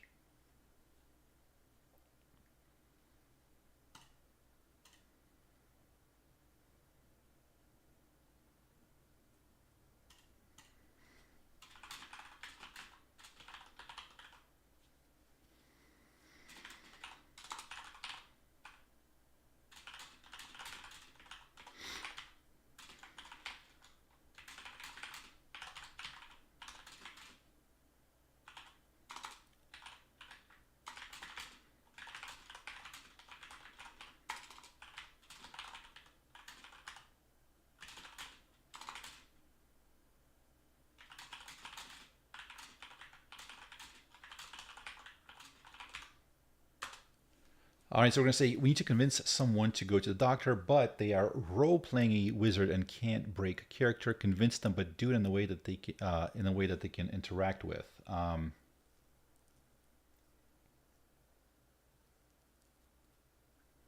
Yeah, so I'm not seeing the mind-blowing interactions. Also, why doesn't it have the closing thoughts tag?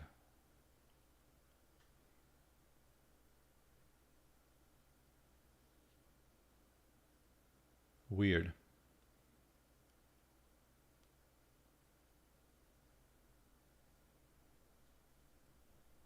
Okay, so it's able to do something like that.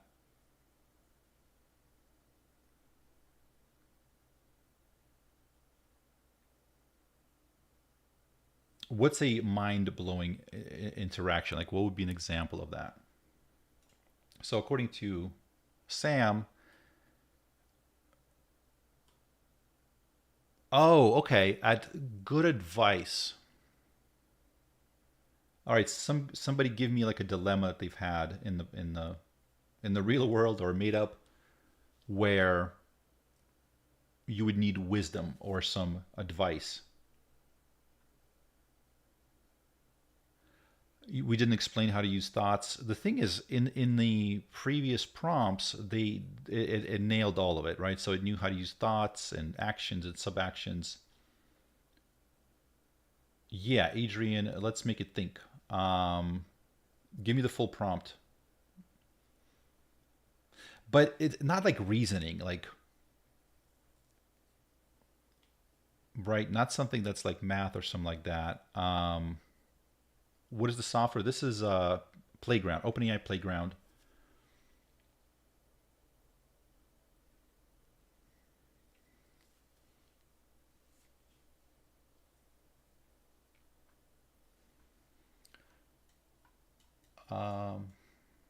Let's do this. Let's clear it. We'll change that. Whoops. What did I do there?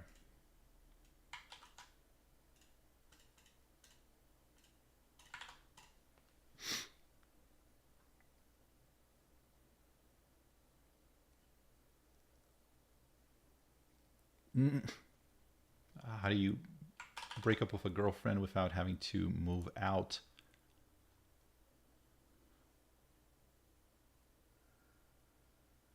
Yeah, so it gives you different viewpoint. That's the thing. It's more like a the textbook. Like here's the 5 examples that the textbook gives you for how to think about it. That's not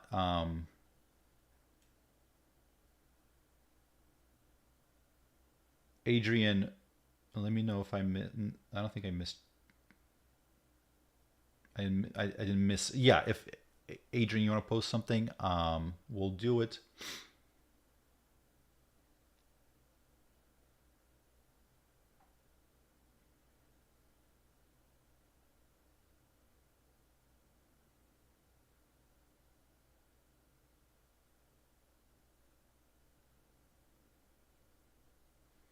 Temperature setting, yeah. I mean, what should we?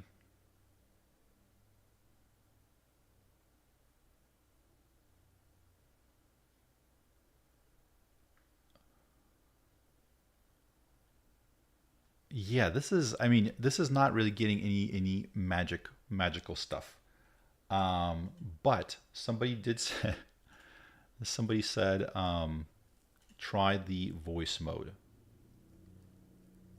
Do I have voice mode?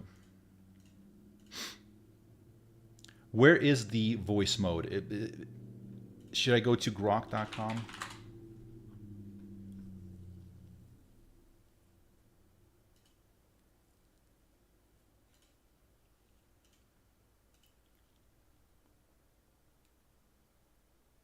Voice mode isn't applicable to 4.5. We'll test 4.5 when it appears in chat,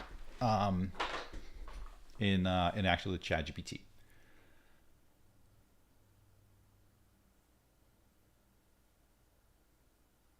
It's just on the phone. Ban incoming. Is this a bad idea?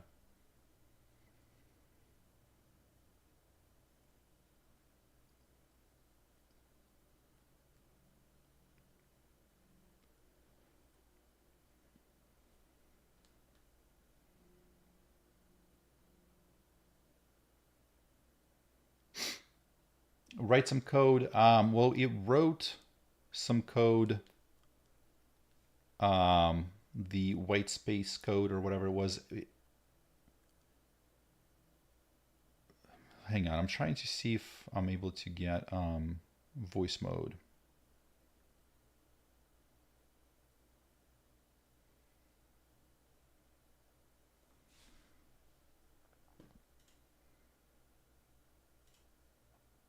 So wait, where's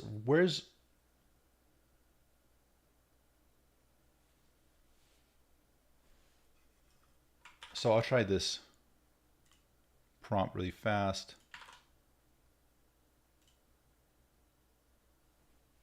Yeah, Grok voice mode. Where is everybody testing it? Where is it available? I'm not okay. So I have it. I have the X app, but I need to update it. So maybe I just need to update it and then it'll work. Give it a situation and the technique you're looking for, and then give it the action that you want and the result that you're expecting.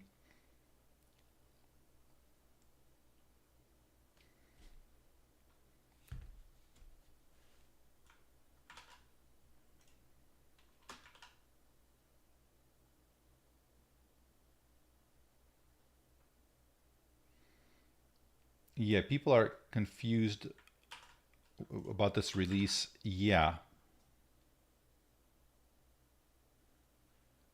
So this is a risk versus architecture, right? Is that correct? Risk.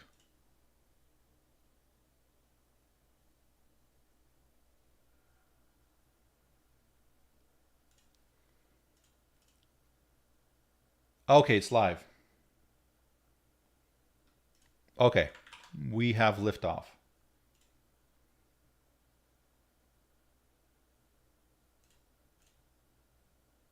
Boom. All right, I keep posting, Adrian. Or is that it? That's the, so to prevent future biases well. Okay, to prevent future biases well. Okay. Oh, sorry. Risk is.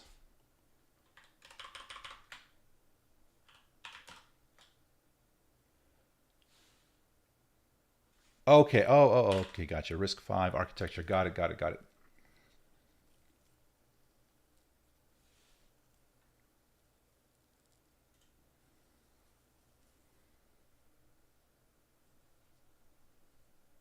That's an intriguing and ambitious approach. You're essentially combining several advanced concepts: quantum-like branching,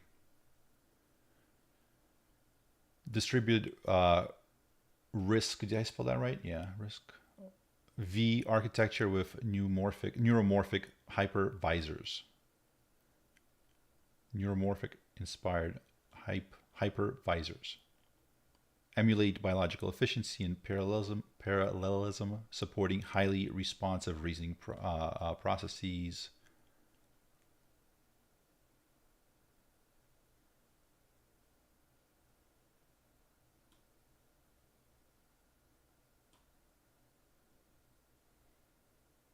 How would you rate this answer? Yeah, it knew what we meant with the risk 5 architecture.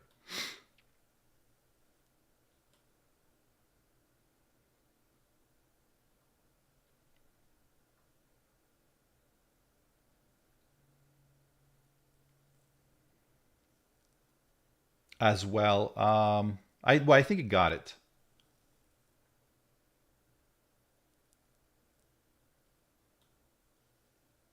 Is it? But would you rate this a good answer? Versus.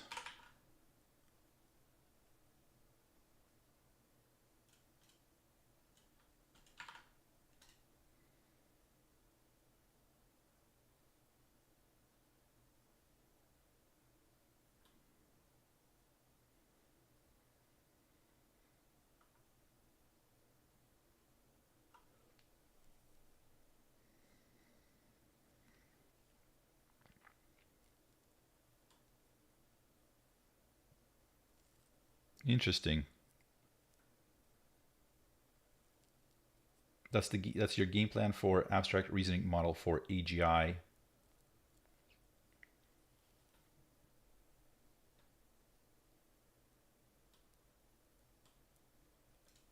So I wonder if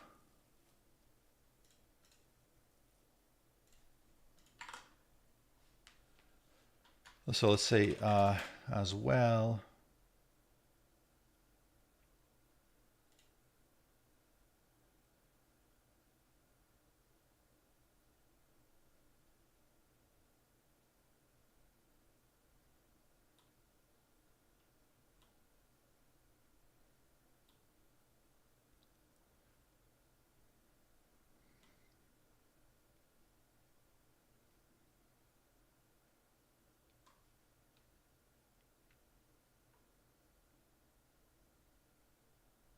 Okay, so, but that was before the Microsoft built an actual quantum processing unit. Interesting.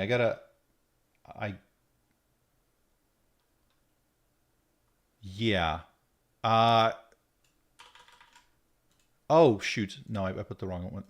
Sorry, I put that in the wrong one. Okay, so the other one didn't seem sort of.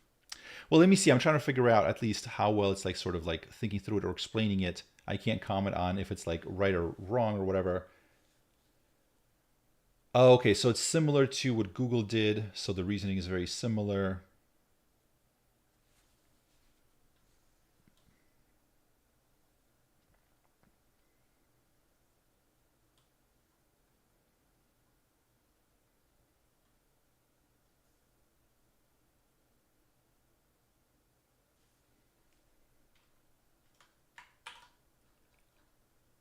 Uh,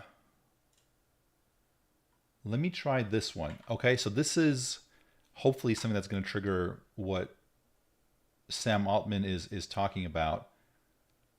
So it's saying if being honest can strain relationships, but withholding the truth can lead to resentment, how do you decide when to speak your mind versus when to stay silent, especially when can you finish that line? Who posted that? Geo Rust.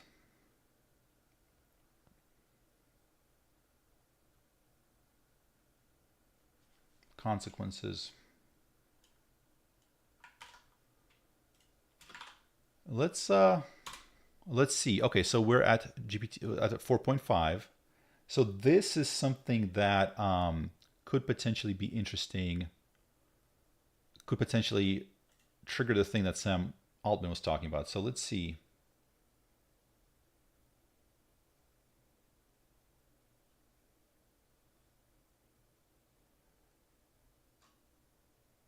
So Adrian, that's interesting.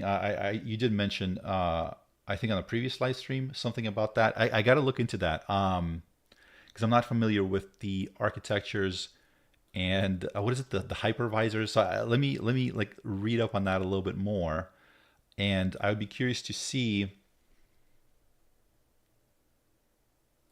That's a prompt. That's a prompt that I think I would throw into deep research. So that's able to do that. So Adrian, can you explain it in simple terms, just so everybody can kind of at least grasp the concept? Is that similar to what's his name, the quantum thinking Penrose or whatever? Is that, am I thinking along the right lines or no?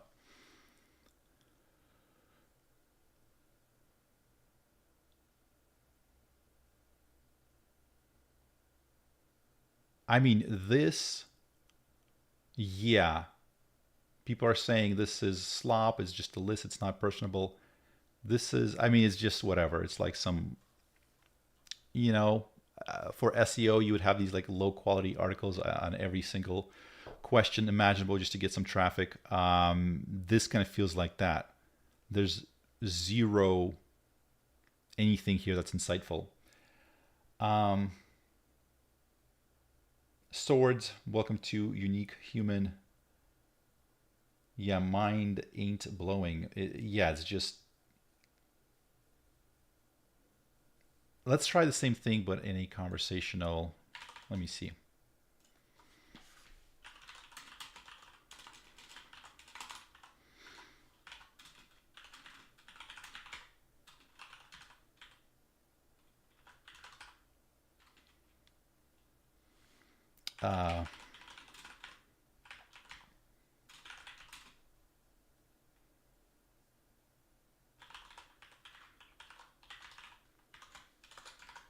So I'm going to say you are a wise and knowledgeable relationship expert. Speak conversationally. I've been getting back to testing things out by starting by telling them what they are.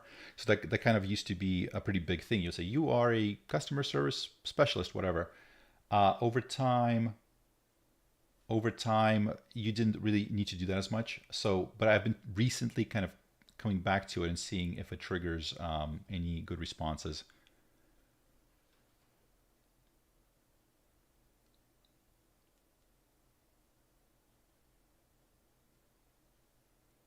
Yeah, QPUs are the Microsoft chips, right? That's what they're calling it, the Quanta, or is that? So what's the? Because there's a Google chip and there's a Microsoft chip. So the QPUs, is that? Is that sort of both of them you can refer to it as, or just the Microsoft chip?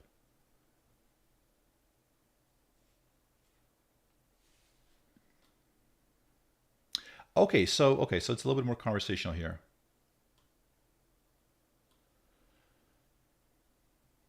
Is it coming from a place of care or frustration and hurt?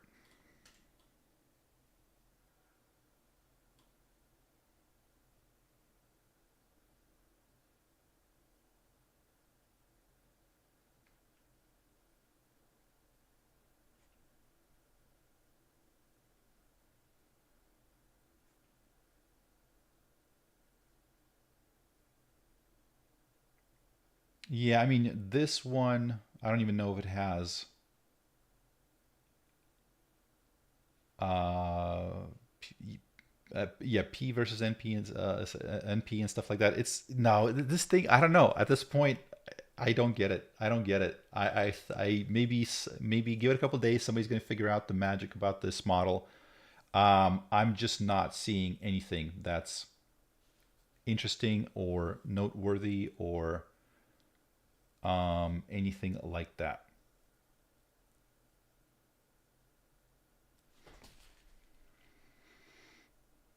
Also, why can't I get Grok to have voice mode?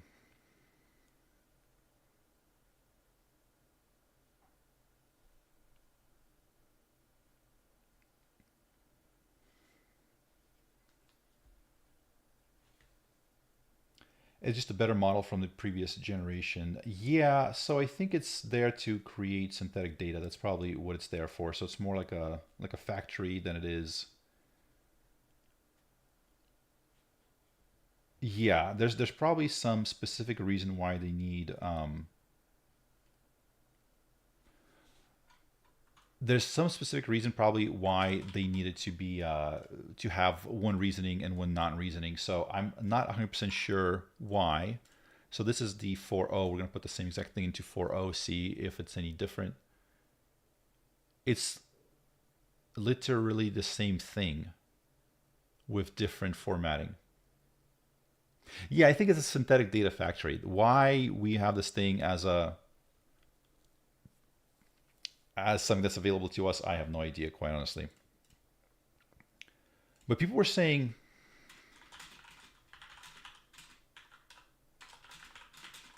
some people were saying that it can do an SVG of a car. Okay, hang on. So let's compare this to the other one.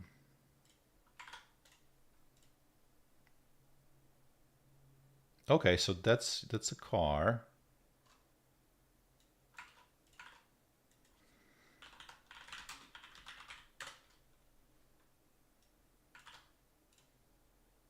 I almost feel like 4.0 is better.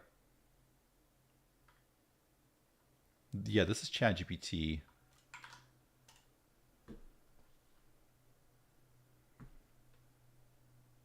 That's the tropical island. It's worse. It's worse than 4.0.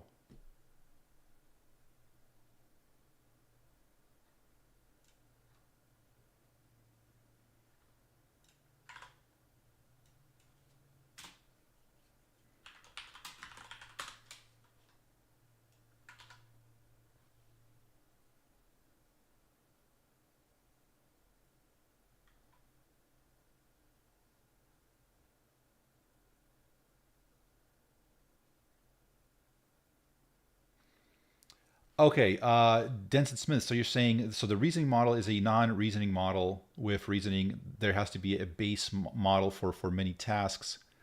Um, so so you're not talking about like like so there's like a base model, and then they turn it into whatever blah blah instruct to where it's now acting like an assistant. You're saying that they need a base model from which then to take and make it into a reasoning model. They can't take O1 and build O3 with it, and take O3, build O4 with it. they have to create something like the 4.5, and on the back of the 4.5 build O4 or O5 or whatever that is. So this is a prerequisite to it. Is that so? I guess similar to how DeepSeek, they had their V3 and then they had their R1.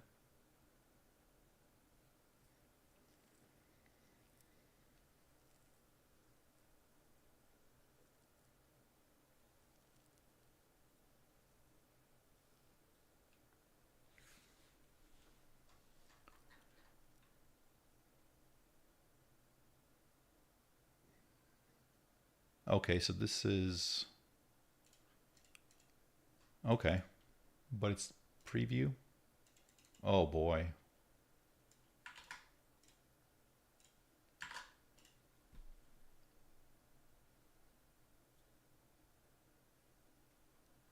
Let's do the text message thing.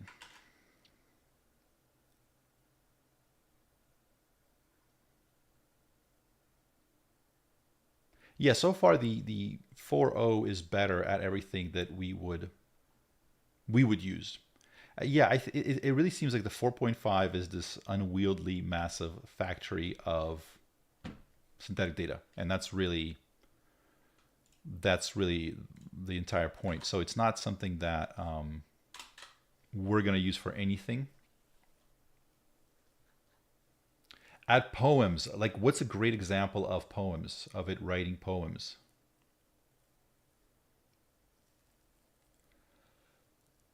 Clear synthetic data because of low hallucination capability of 4.5.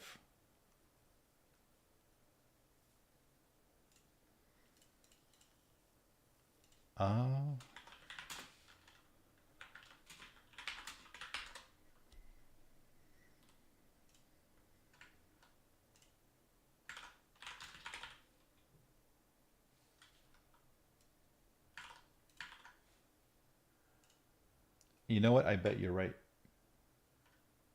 I bet you're right. I bet that's exactly what it is.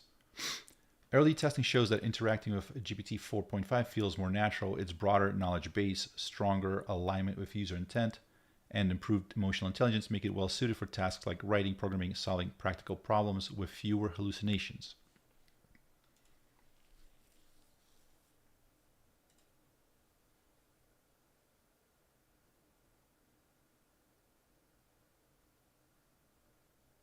All right, so this is a hallucination evaluation benchmark. So as you can see, it is lower is better. But then it doesn't seem like O1 is, O1 is lower, and on this, or I'm sorry, okay, accuracy and, okay, so this is the hallucination, lower is better. Okay, yeah, so it's much better than 4.0 and just slightly better than 0.1.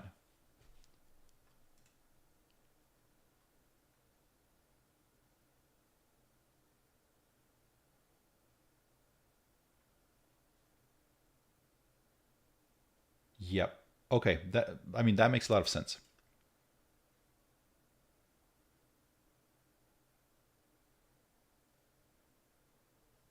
All right. There's the angry text message. Yeah. Okay. That makes sense. Okay. So yeah. So this was, I'm sorry. This was, I'm going to say a little bit underwhelming for probably a lot of us, because this isn't for us really to use. Surprised that they even deployed it. I think in the previous video when there's a leak about this model, Orion, as they were referring to it, I believe, right? So it just seemed like this is the thing that they're going to use to. It's a factory for synthetic data. So it's low hallucination. It's more accurate without being a reasoning model, right? So it's like the best possible reasoning model. Super slow, massive. Somebody said, what, 6 trillion parameters or something like that. So that's why it's like that. That's why it's so expensive, so that people don't just use it to train their own models.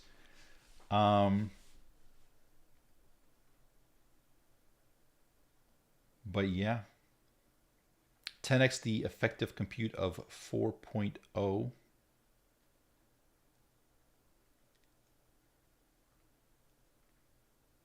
Is, sorry, of GPT-4 or 4.0?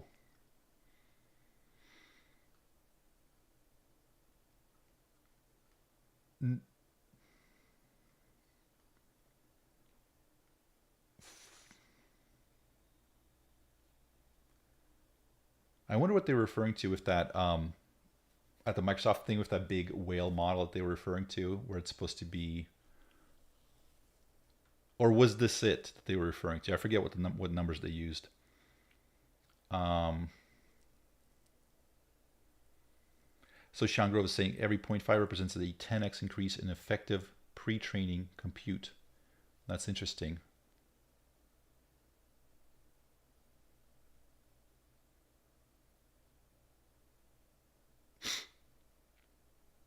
Yeah, predictive modeling and generating synthetic data at scale.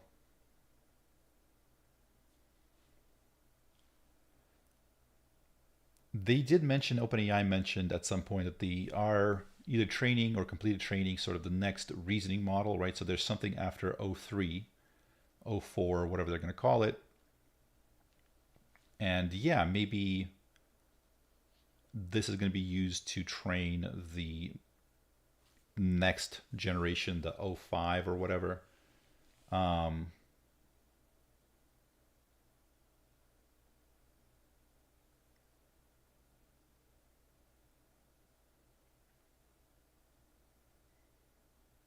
So deep research, I think defaults to O3, the actual O3.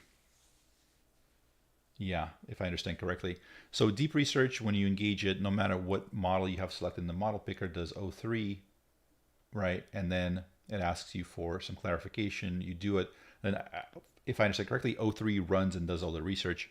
And then when that comes back and you interact with it, then it's whatever model you have picked up here that does the sort of the interactions.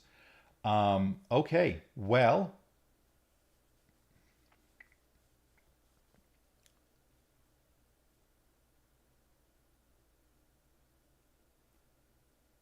this is very, very cool.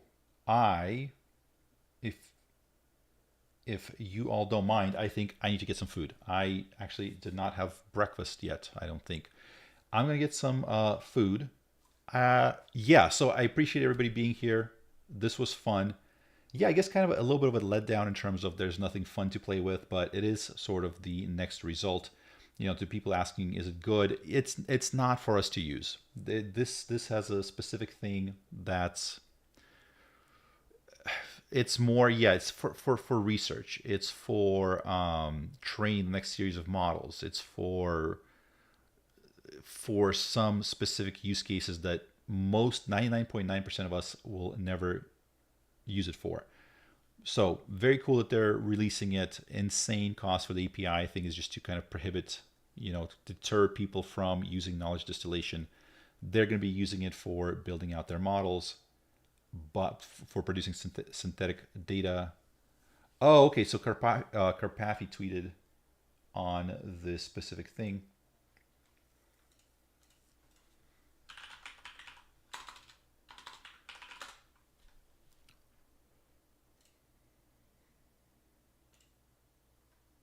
Thank you for that. Yeah, I like how this guy explains stuff. And he like really knows his stuff too. So GPT 4.5 interactive comparison.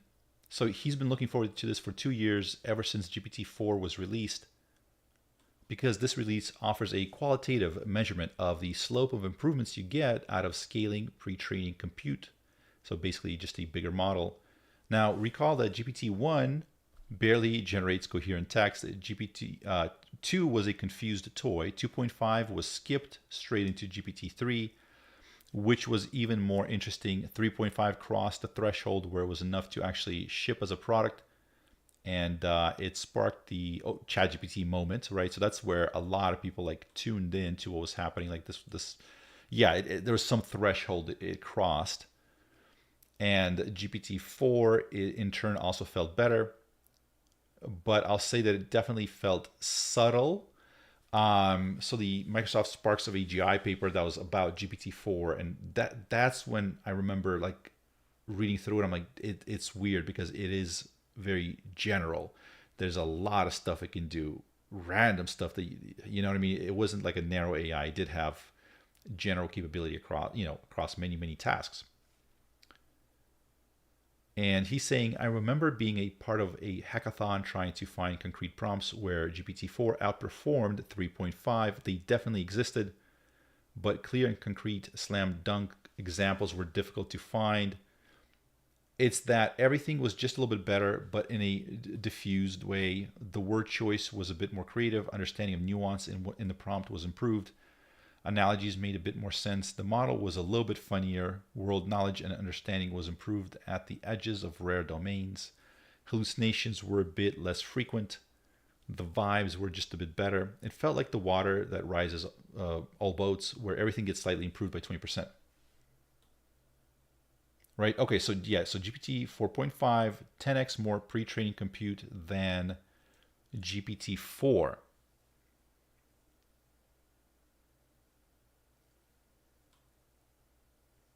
So yeah, but he's saying that this is sort of effective compute, not actual, just more 10x more without the algorithmic improvements, right? And I feel like once again, I'm in the same hackathon 2 years ago. Everything is a little bit better, and it's awesome, but not exactly in ways that are trivial to point to. That are trivial to point to. Okay, so this is just. Yeah, so this is just kind of demonstrating what happens when you train a bigger model. The scaling laws are still, just that is just pushing it higher.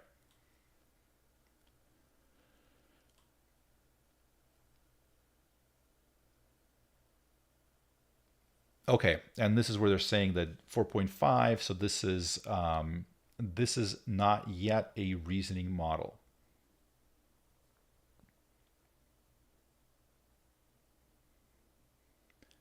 Okay, in these cases, training with RL and gaining thinking is incredibly important and works better even if it is on top of an older base model.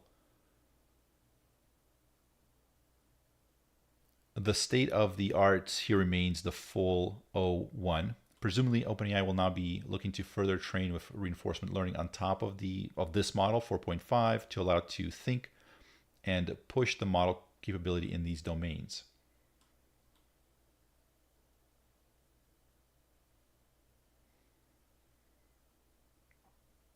But don't expect to see improvements in tasks that are not reasoning heavy.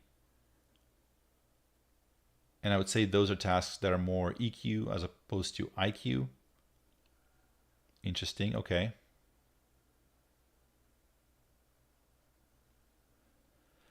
So here's some funny or amusing prompts to test these capabilities.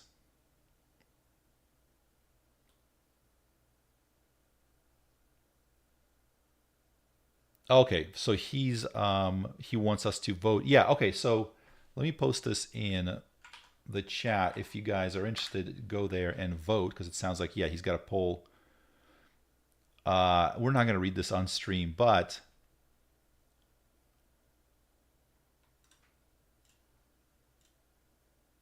that's not.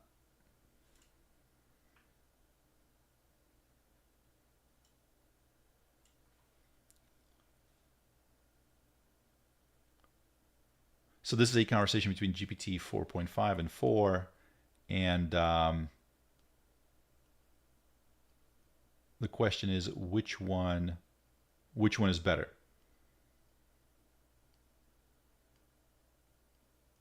So 4.5 is making fun of 4 for hallucinating. 4 is like, of course I hallucinate. That's called creativity. And sure, maybe I occasionally advised microwaving forks, but that's just pushing the boundaries.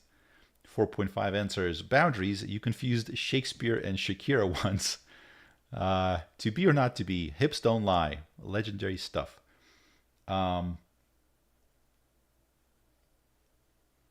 Yeah, it's pretty good.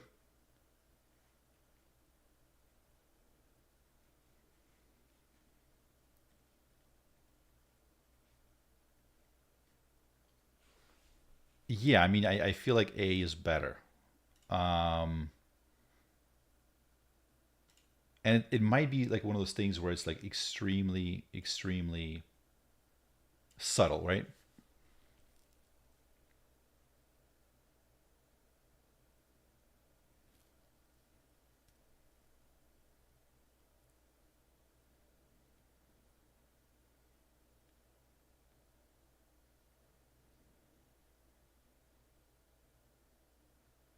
This thing makes Marvel movies look like Shakespeare. But hey, at least OpenAI is better than those AI companies that claim they're going to replace programmers. Replace them with what? Your model that writes code with more bugs than Cyberpunk 2077 at launch?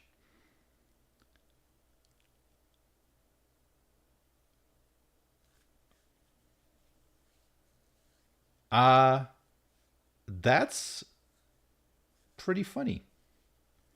What's an interesting thing to write a stand-up thing about?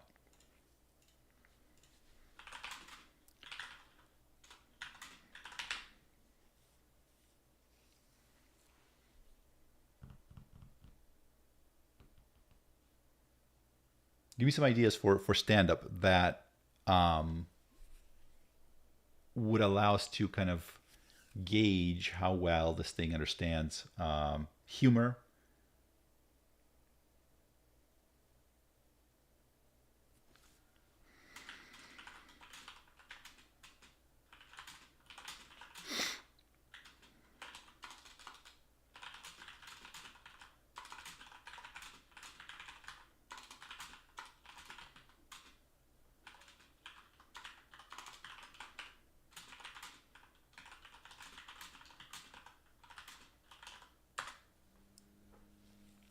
So write a stand-up about a tech nerd from the Bay Area going back in time because he assumes he'll be smarter than everyone and will become king.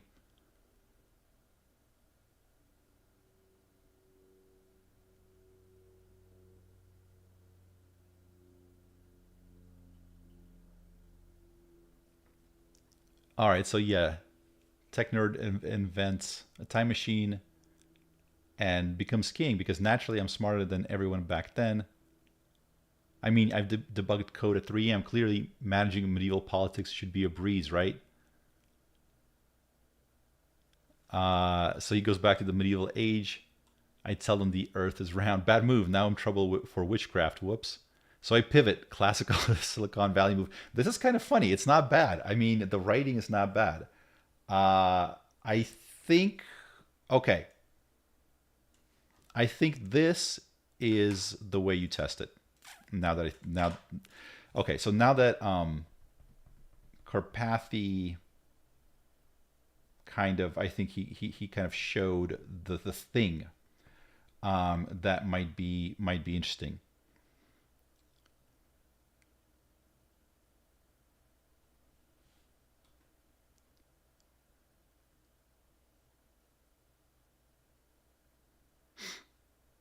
So yeah, see, this isn't funny, right?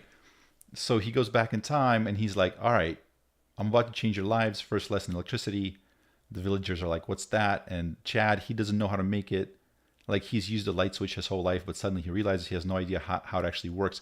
So yeah, it's like observational, but it's not comedy. There's no comedy here. It's not funny with the 4.0.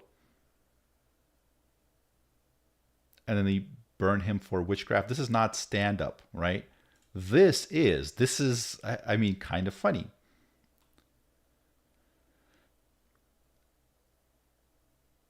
Desperate, I try one last gambit.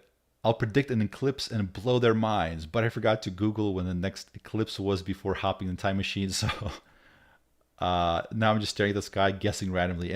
Any minute now, guys. Yeah, I mean, this is funny, right?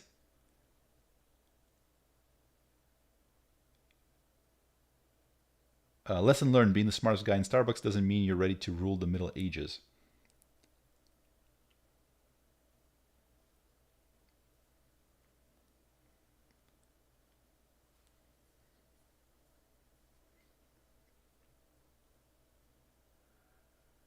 Four 0 wins. This is I don't know. 4.5 to me is significantly, it's actually funny.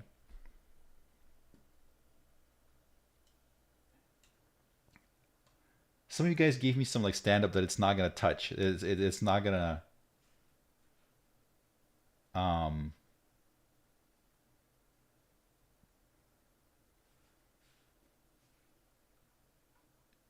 George Carlin and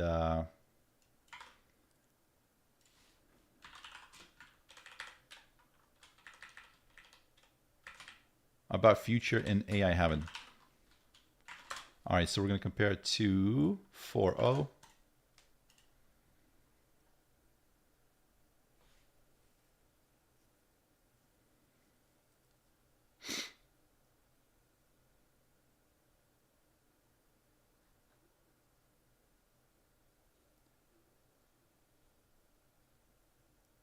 And we'll try the Louis C.K. thing. So this is 4.5.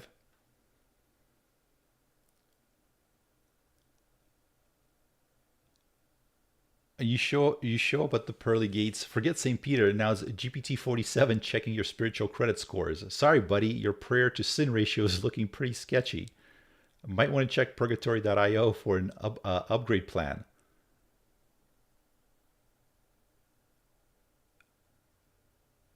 Hello, I'm Seraphim Bot, your celestial concierge. Your eternal happiness is very important to us. Please hold while we fetch your eternal reward. I feel like this is good, right? This is 4.5. What do you guys think about this? This is good. This sounds like George Carlin. This nails his sort of thing where he kind of like, how do you even describe it? Like, not cynicism, but it kind of like shows like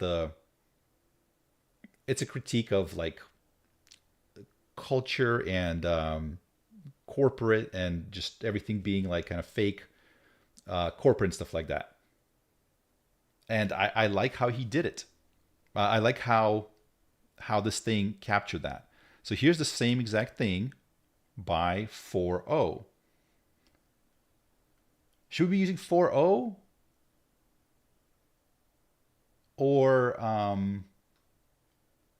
GPT-4, the actual thing? Probably 4.0. AI heaven is going to be filled with bugs. You're sitting there enjoying your perfect virtual paradise and you get, and then error 404, soul not found.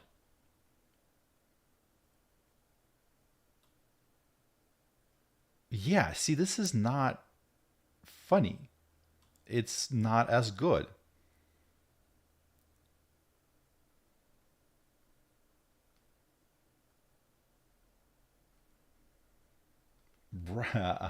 Rick and Morty episode.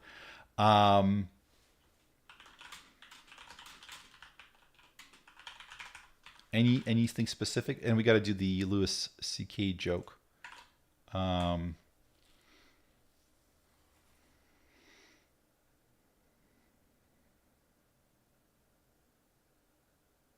So yeah, we can't change the temperature in ChatGPT within ChatGPT. Yes. Okay. Yeah. Okay. Yeah. Spark. Yeah. So Sean Grove is saying sparks of life after all. Yep. 100%. It really. So this is why I wasn't comparing it to the previous models, because I just like, I was like, we can't find anything where there's magic. This to me is pretty obvious. And yeah, we should be able to compare it with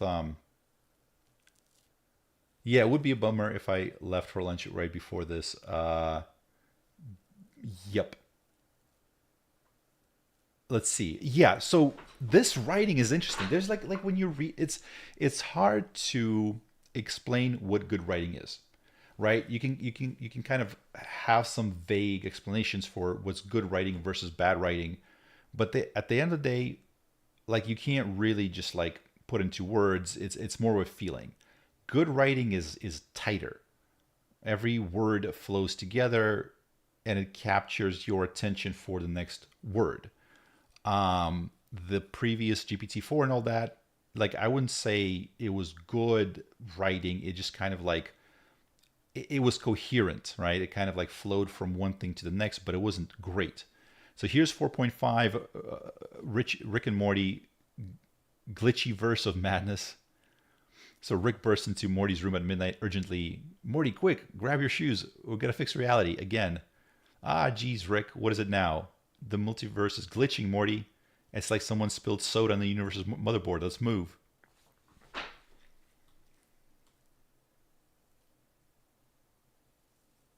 They discover glitchy Rick, an unstable half-rendered Rick variant who is accidentally causing the corruption. Glitchy Rick wants to be fully rendered. He's unintentionally rewriting universal code with chaotic results. Morty, empathy check. Do we fix him or delete him? Morality is really just a toggle here. Come, I mean, that's not bad, right?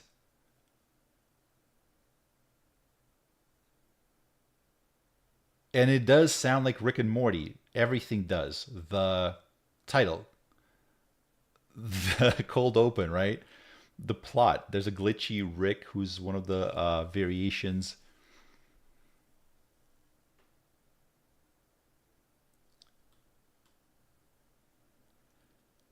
Morty panicking. Rick, we're becoming memes. I don't want to be a meme. Rick, too late, Morty. We've transcended into comedy gold.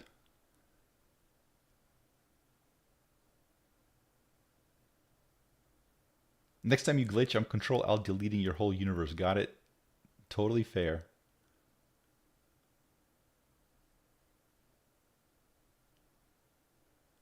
Morty asks, are we stable? Rick goes, Morty, stability is a myth. The real question is, are we ever not glitching? And the end credits have Jerry trapped in a screensaver dimension, endlessly bouncing between walls. I would I would watch this episode. Yes. Yes, this feels real. So the model, okay, so we've been testing. I've been here for like 2.5 hours. I did not get what the point of this model was. I was like, this seems just bad. Then we read Andre Karpathy's post. He did a bunch of stuff where he kind of compared the writing, and now I get it. It's very subtle. It's very subtle. And I don't even know if I can explain specifically what it is. Like, I don't know how to explain. I mean, you really have to kind of know what good writing is, what bad writing is. It's subtle. So this is 4.0, right? So Rick and Morty and an infinite refund loop. What's the next best writing model? What's a non-OpenAI best model for creative writing? I've heard GPT or which one is the best Claude model for writing? Do you think 3.7 would be the best one? Or do we go for, let me know, or Grok? Let's test out a few of them.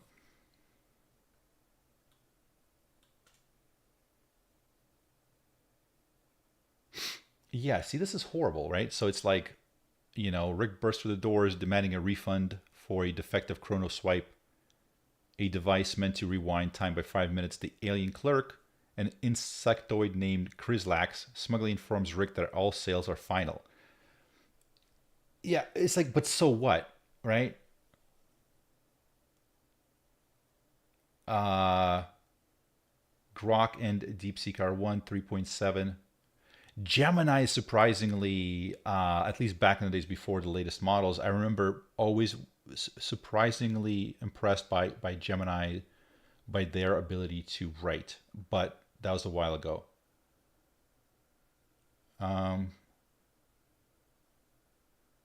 Yeah, but I think it's like, I saw some clip where the writers of South Park, they were saying it's like,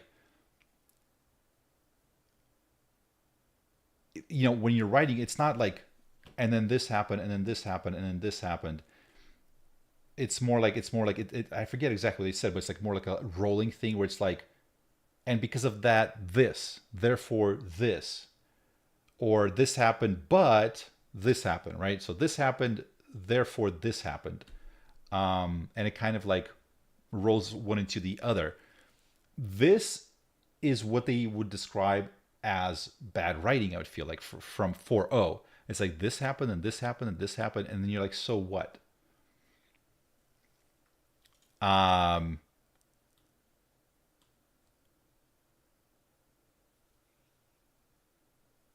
Right. This is, I don't know. It's so hard to explain, but I mean, it just feels, this feels like good writing. Okay. Give me some more prompts like the previous two. I think those were great.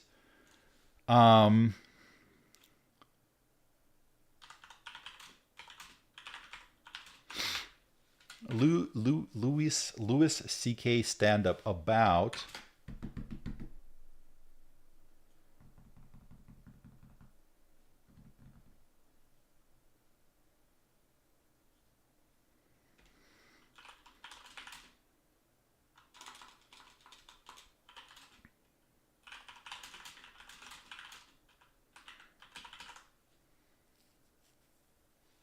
Louis C.K. stand-up about him trying to date in San Francisco.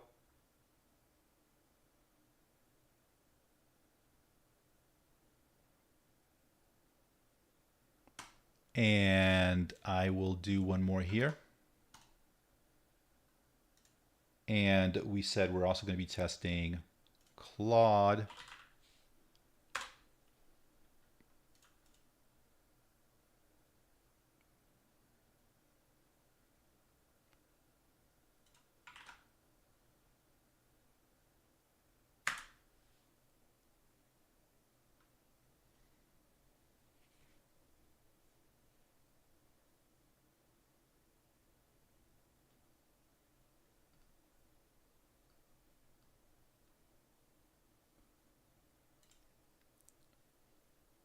All right, so here's the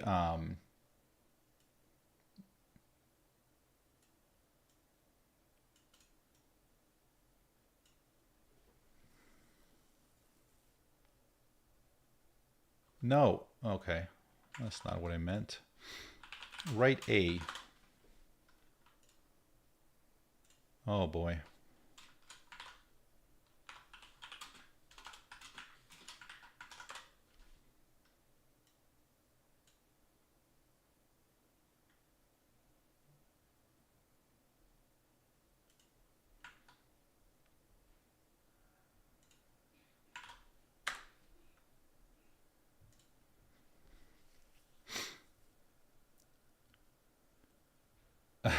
Okay, it's not bad. Okay, so Lucy K. So I've been trying to date in San Francisco. You know what it's like? It's like trying to win a carnival game. It's expensive, rigged, and everyone's just standing around judging your critique.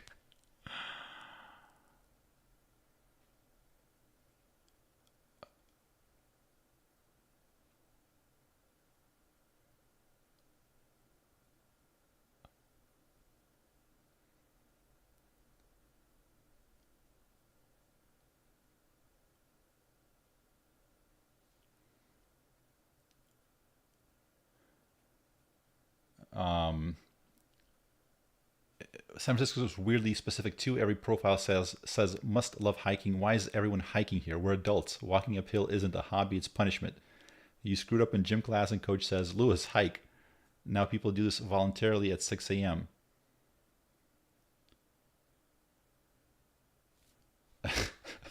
And you know what? Everyone's polyamorous now. It's cool. I don't judge. But how do you schedule that? It takes me 3 weeks just to schedule coffee with one person. Now I have to coordinate Google Calendars with an entire romantic board meeting.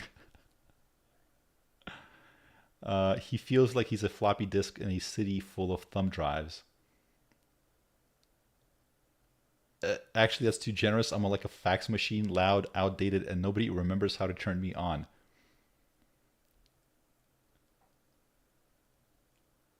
That's not bad.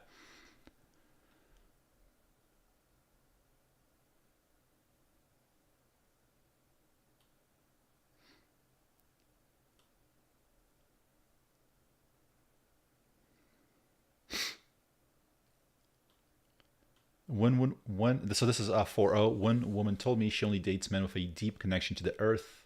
I don't even have a deep connection to my car. I just hope it starts when I turn the key. But she's like, what's your relationship with the soil? I try not to fall on it.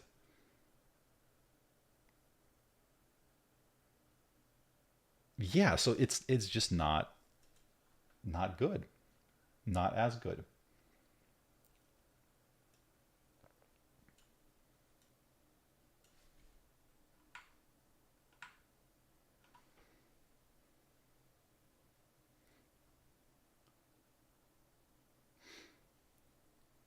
The worst part, so this is Claude 3.7 Sonnet. The worst part is trying to figure out where to go on a date. Every restaurant has some weird gimmick. This place serves deconstructed tacos that you assemble yourself while an AI analyzes your technique and composes a song about your taco building journey. Can I just have normal taco like already constructed by someone who knows how to make tacos?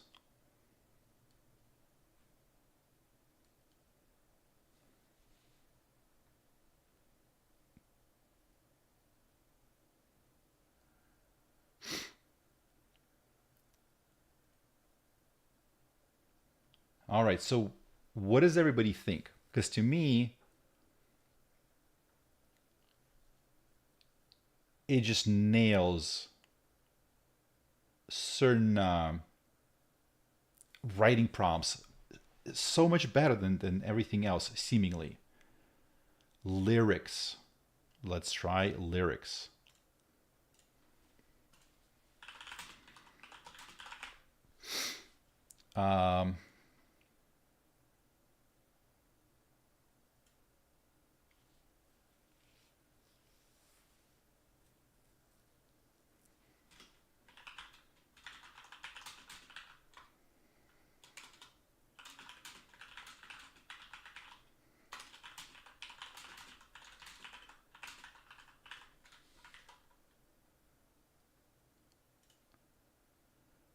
And actually, let me see if I can. Do I have Suno? I wonder if I still have Suno beats. I forgot. At some point, I think I was trying to open up Suno to see if I can play something.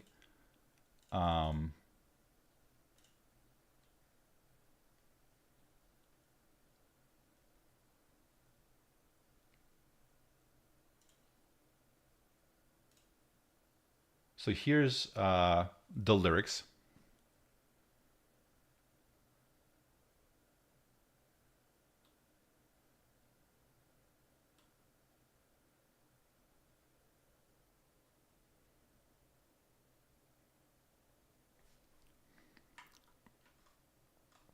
We'll put that into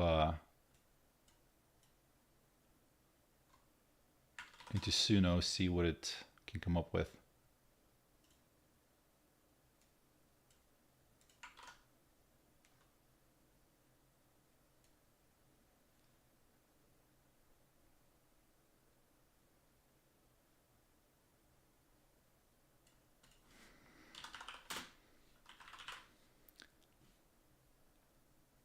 Lo-fi beats. And we'll also try death metal, seems appropriate.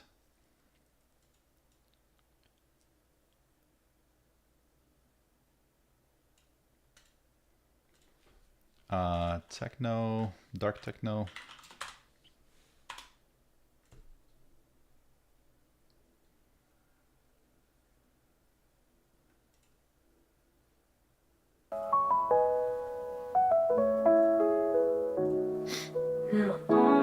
Creeping softly, eyes glowing in the dark. You think it's love that's stalking you, but it's murder with a purr.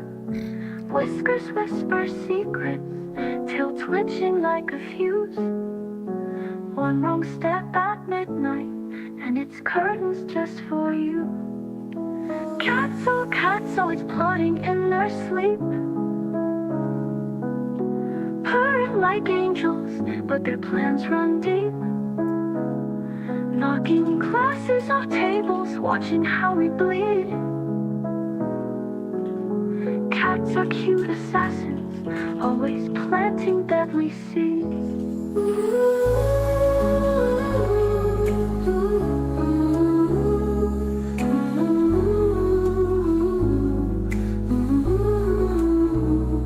Laser eyes locked on ankles, hidden claws come out to play.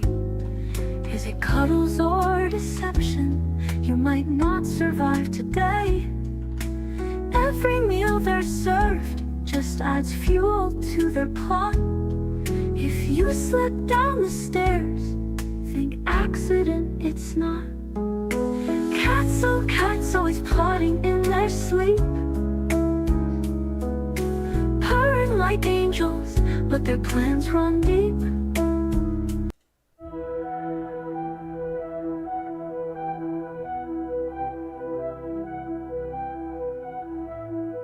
Yeah, it has better contextual awareness. It's hard to describe.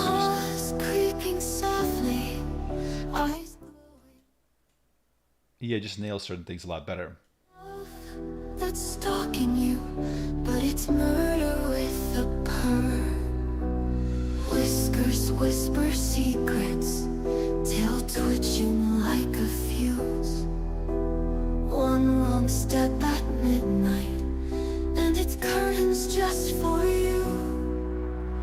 Cats, oh cats, always plotting in their sleep, purring like angels, but their plans run deep. Knocking glasses off tables, watching how we bleed. Cats are cute assassins, always planting deadly seeds.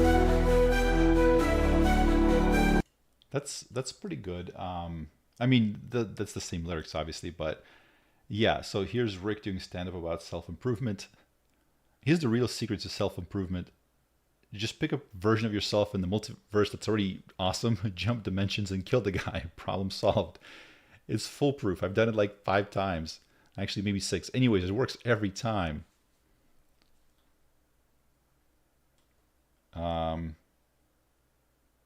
You know what the key to self-improvement is? Realizing none of this matters. Yeah, existence, giant cosmic accident. You think your little morning routine is going to impress the universe? Oh, please, the universe doesn't even know you exist. Trust me, I've checked. I mean, that's pretty good. It's, yeah, contextual awareness of Rick. You know, because I didn't even describe, I just said about self-improvement. I misspelled improvement. But it's terrific. I gotta say, this is the magic, I think. And while it might not seem like much, like the point is, once we start getting to the reasoning models, like we take this, we build it into bigger models, I think it's going to get better and better.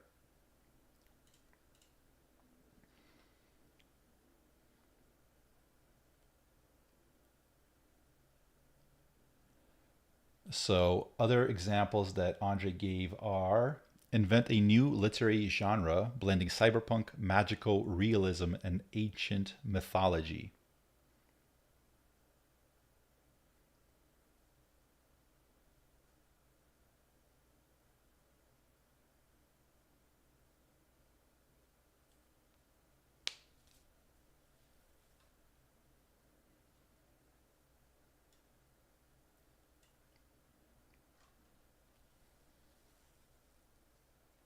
What author comes to mind or book when we talk about magical realism for people, I wonder?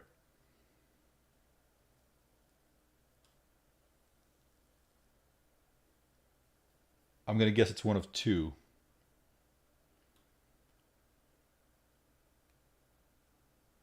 Compose a reflective, witty poem from the viewpoint of a retired search engine reminiscing nostalgically about the early days of the internet.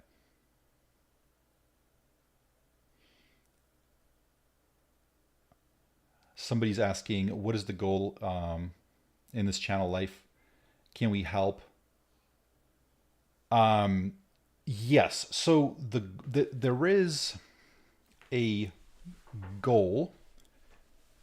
It's not super clearly defined in a sense that when I realized that the stuff was emerging, there's going to be tons of things that will need to happen along the way, from a lot of different angles, right? So not only one, it needs to be explained simply to people, right? Because everybody's got their, you already see the headlines like, oh, it's going to kill everybody. I mean, it's not as prevalent now. I feel like it died down a little bit, but I mean, that was like everybody, all the, newspapers and news and talk shows, they're like, oh, it's going to kill everybody. AI is going to kill everybody, right? So one is like just trying to explain what's actually happening in a way that's more digestible to everybody out there. If somebody's trying to like run a narrative that's bad, maybe helping to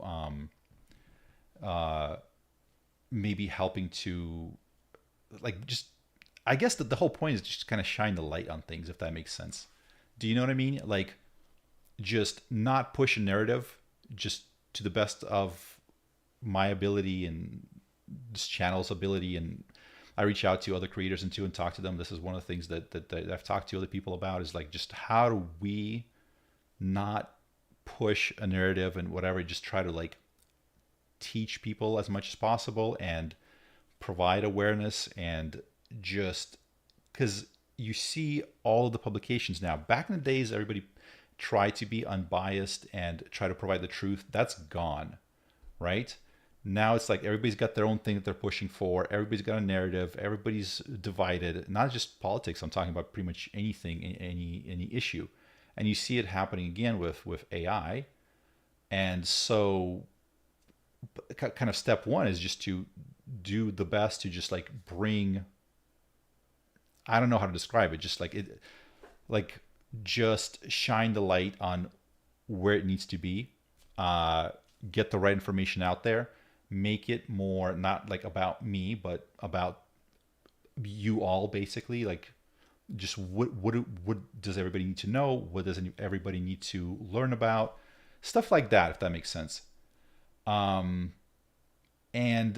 later, as this thing becomes more and more, as we see the economic effects more and more, there's going to be other missions that I think are going to be important, both in terms of like, how do we pursue, I mean, like the whole thing about job displacement, like that's still an open problem, right? So whether we need some sort of a freedom dividend or whatever, Sam Altman said, in, like the US is going to have, each country might have their own kind of dividend based on how much AI takes over jobs, or UBI or whatever. Like, I'm not saying those are the solutions. I'm saying we need a solution, right?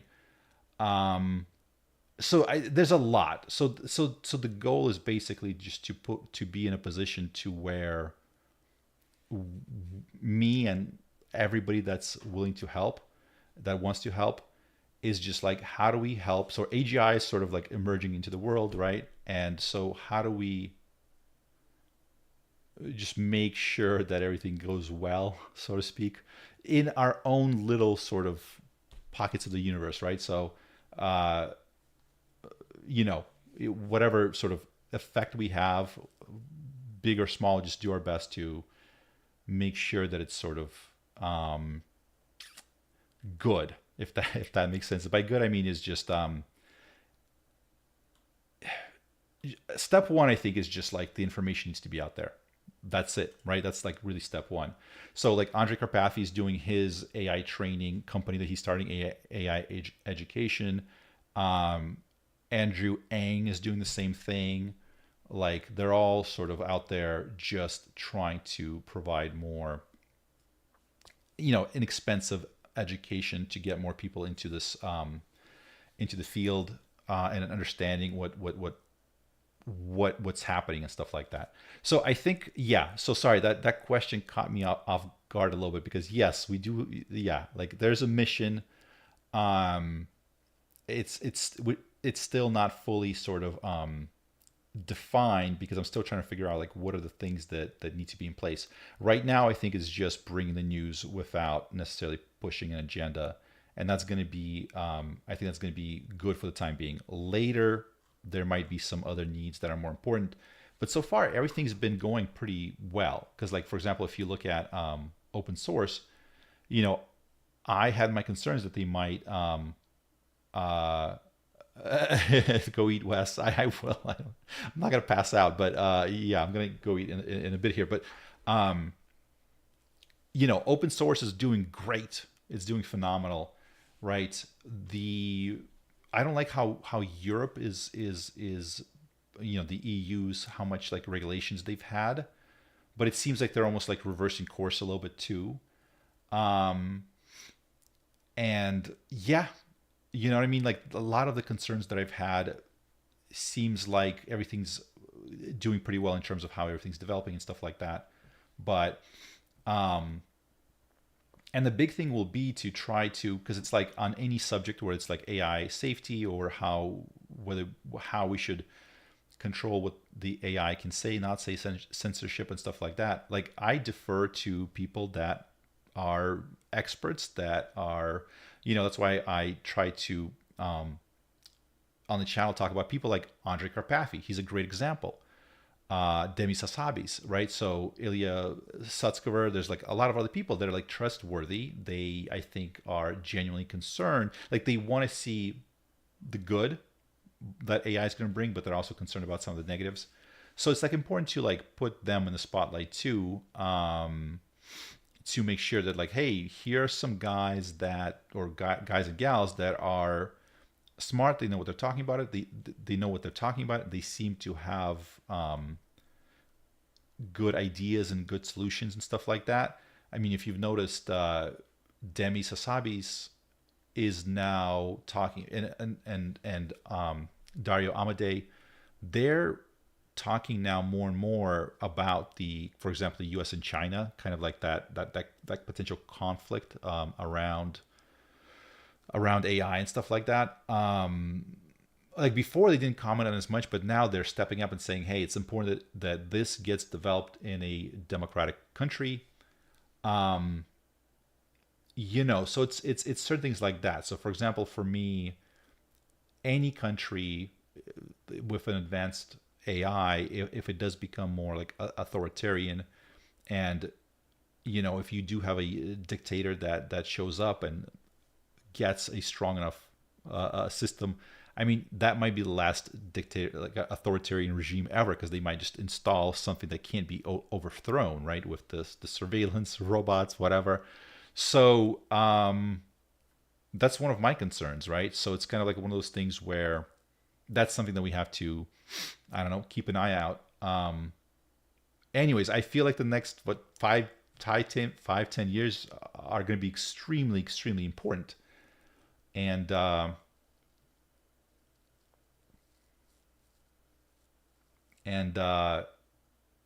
people need to be paying attention. People need to not be manipulated by fear, because I think a lot of times, if you have some publications that want to push people one way, they rely on the fact that a lot of people don't know what's being talked about or what's really happening, so they'll use fear to push their agenda. And right now, that could be very, very. That could be bad. How far from AGI are we? I mean, it's hard to. We need like an actual like measurement of what we mean by AGI.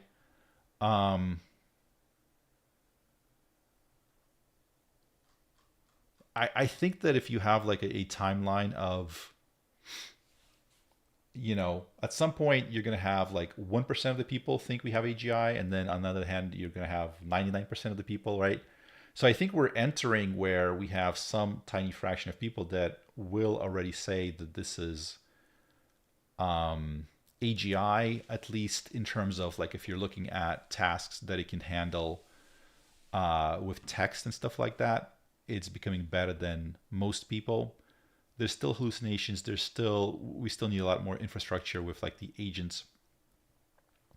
I mean, to me, the reasoning models really seem to be close. The agentic thing is the thing that really needs to happen for us to be able to translate that into actual functionality at work, right? For them to get stuff done. The biggest thing is like the vision and how well it's able to like click on stuff on a computer. Because to this day, I mean, if you saw the Pokemon live stream, I was rebroadcasting Anthropic's Pokemon live stream where Claude 3.7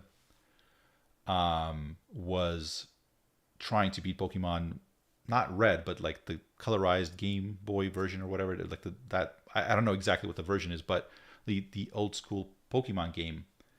And if you look at there was like a visual guide to how they set up the whole thing. Like the hardest part for all of this stuff is the vision.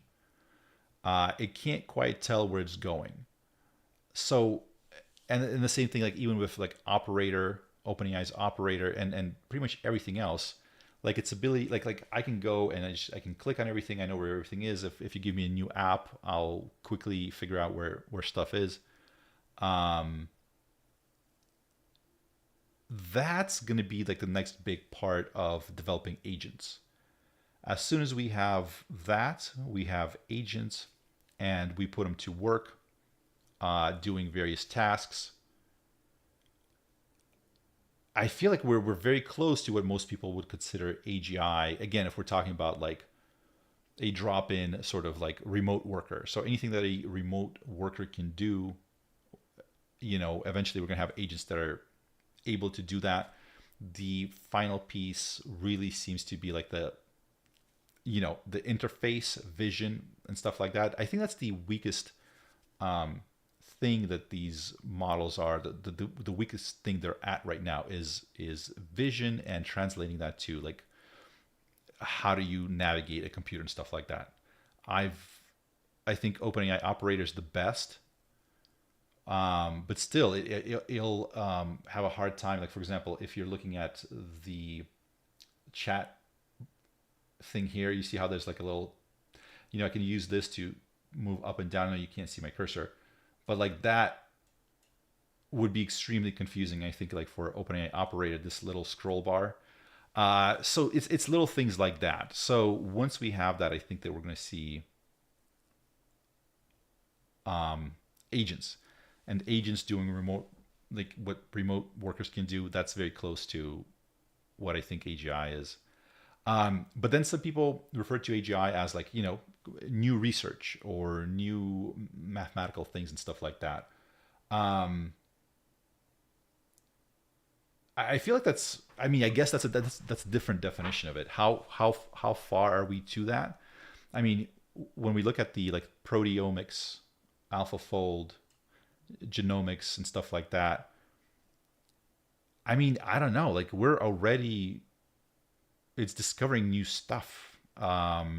It's discovering new proteins that have functionality, like for example with the green bioluminescent protein, we have some examples of it out there in the wild in jellyfish and stuff like that. But it created other proteins that we've never seen before in the wild that also have those properties of bioluminescence. And they were saying how like this would take 400 million years to evolve in the wild, kind of like on its own.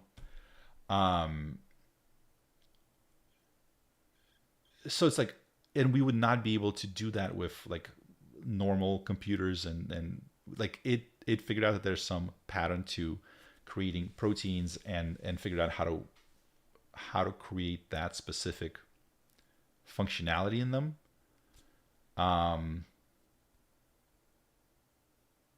So yeah, the semi-innovators with human help. Yeah. Like that's the thing, is like at what point we're going to see like these like innovators. We've seen what I believe are some examples of it, like Minecraft, Voyager, NVIDIA's project. No, that's not a good example of an innovator, although what's the other project by NVIDIA where it develops reward functions for robots, right? So it's already beginning to be better than humans at creating reward functions for training robots and simulations. That's like a semi, that's like an innovator that's able to be better than humans at optimizing and improving stuff. Same thing with like AlphaFold and creating the new proteins and stuff like that. So I don't know. I don't know. I feel like we're close to where more and more people will be saying that we're at AGI, but timelines, I have no idea. Anyways, I gotta get out of here. I gotta get some food. But thank you so much, everyone, for being here. I hope you enjoyed it.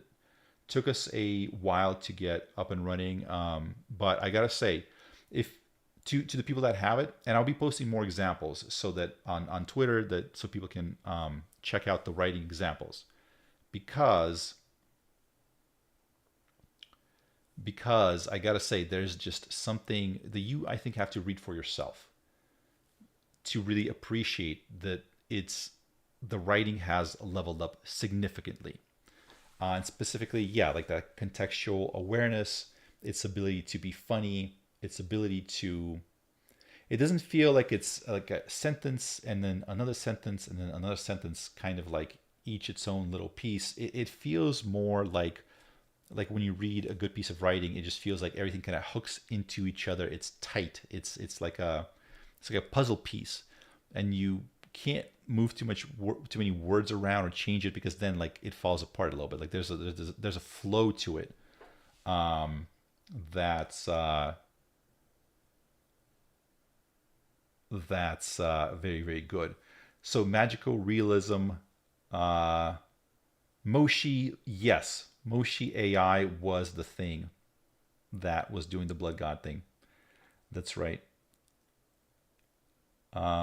Anyways, thank you, everyone. I thought people were going to say magical realism. I thought the person that like everybody, and I'm blanking on his name, but was it Time in the Love in the Time of Cholera, and the other book that he wrote, that was kind of like what everybody's thinks of as magical realism. I'm blanking on the name. I apologize. I need to go eat. Penguin, thank you so much for the super chat. Thanks for the digestible AI content, brother. My absolute pleasure. I'm glad you like it. Very, very happy that people are enjoying it. Morton saying, I speak similar to Naval. That's a compliment. It is a compliment. I do like how he speaks, how he's able to take really sort of advanced concepts and kind of like boil them down to like the essence, so it's easier to understand. That's absolutely, I hope I do have that skill. And yeah, I appreciate you saying that. I am out. Thank you so much. If you've made it this far, my name is Wes Roth, and I'll see you next time. Take care.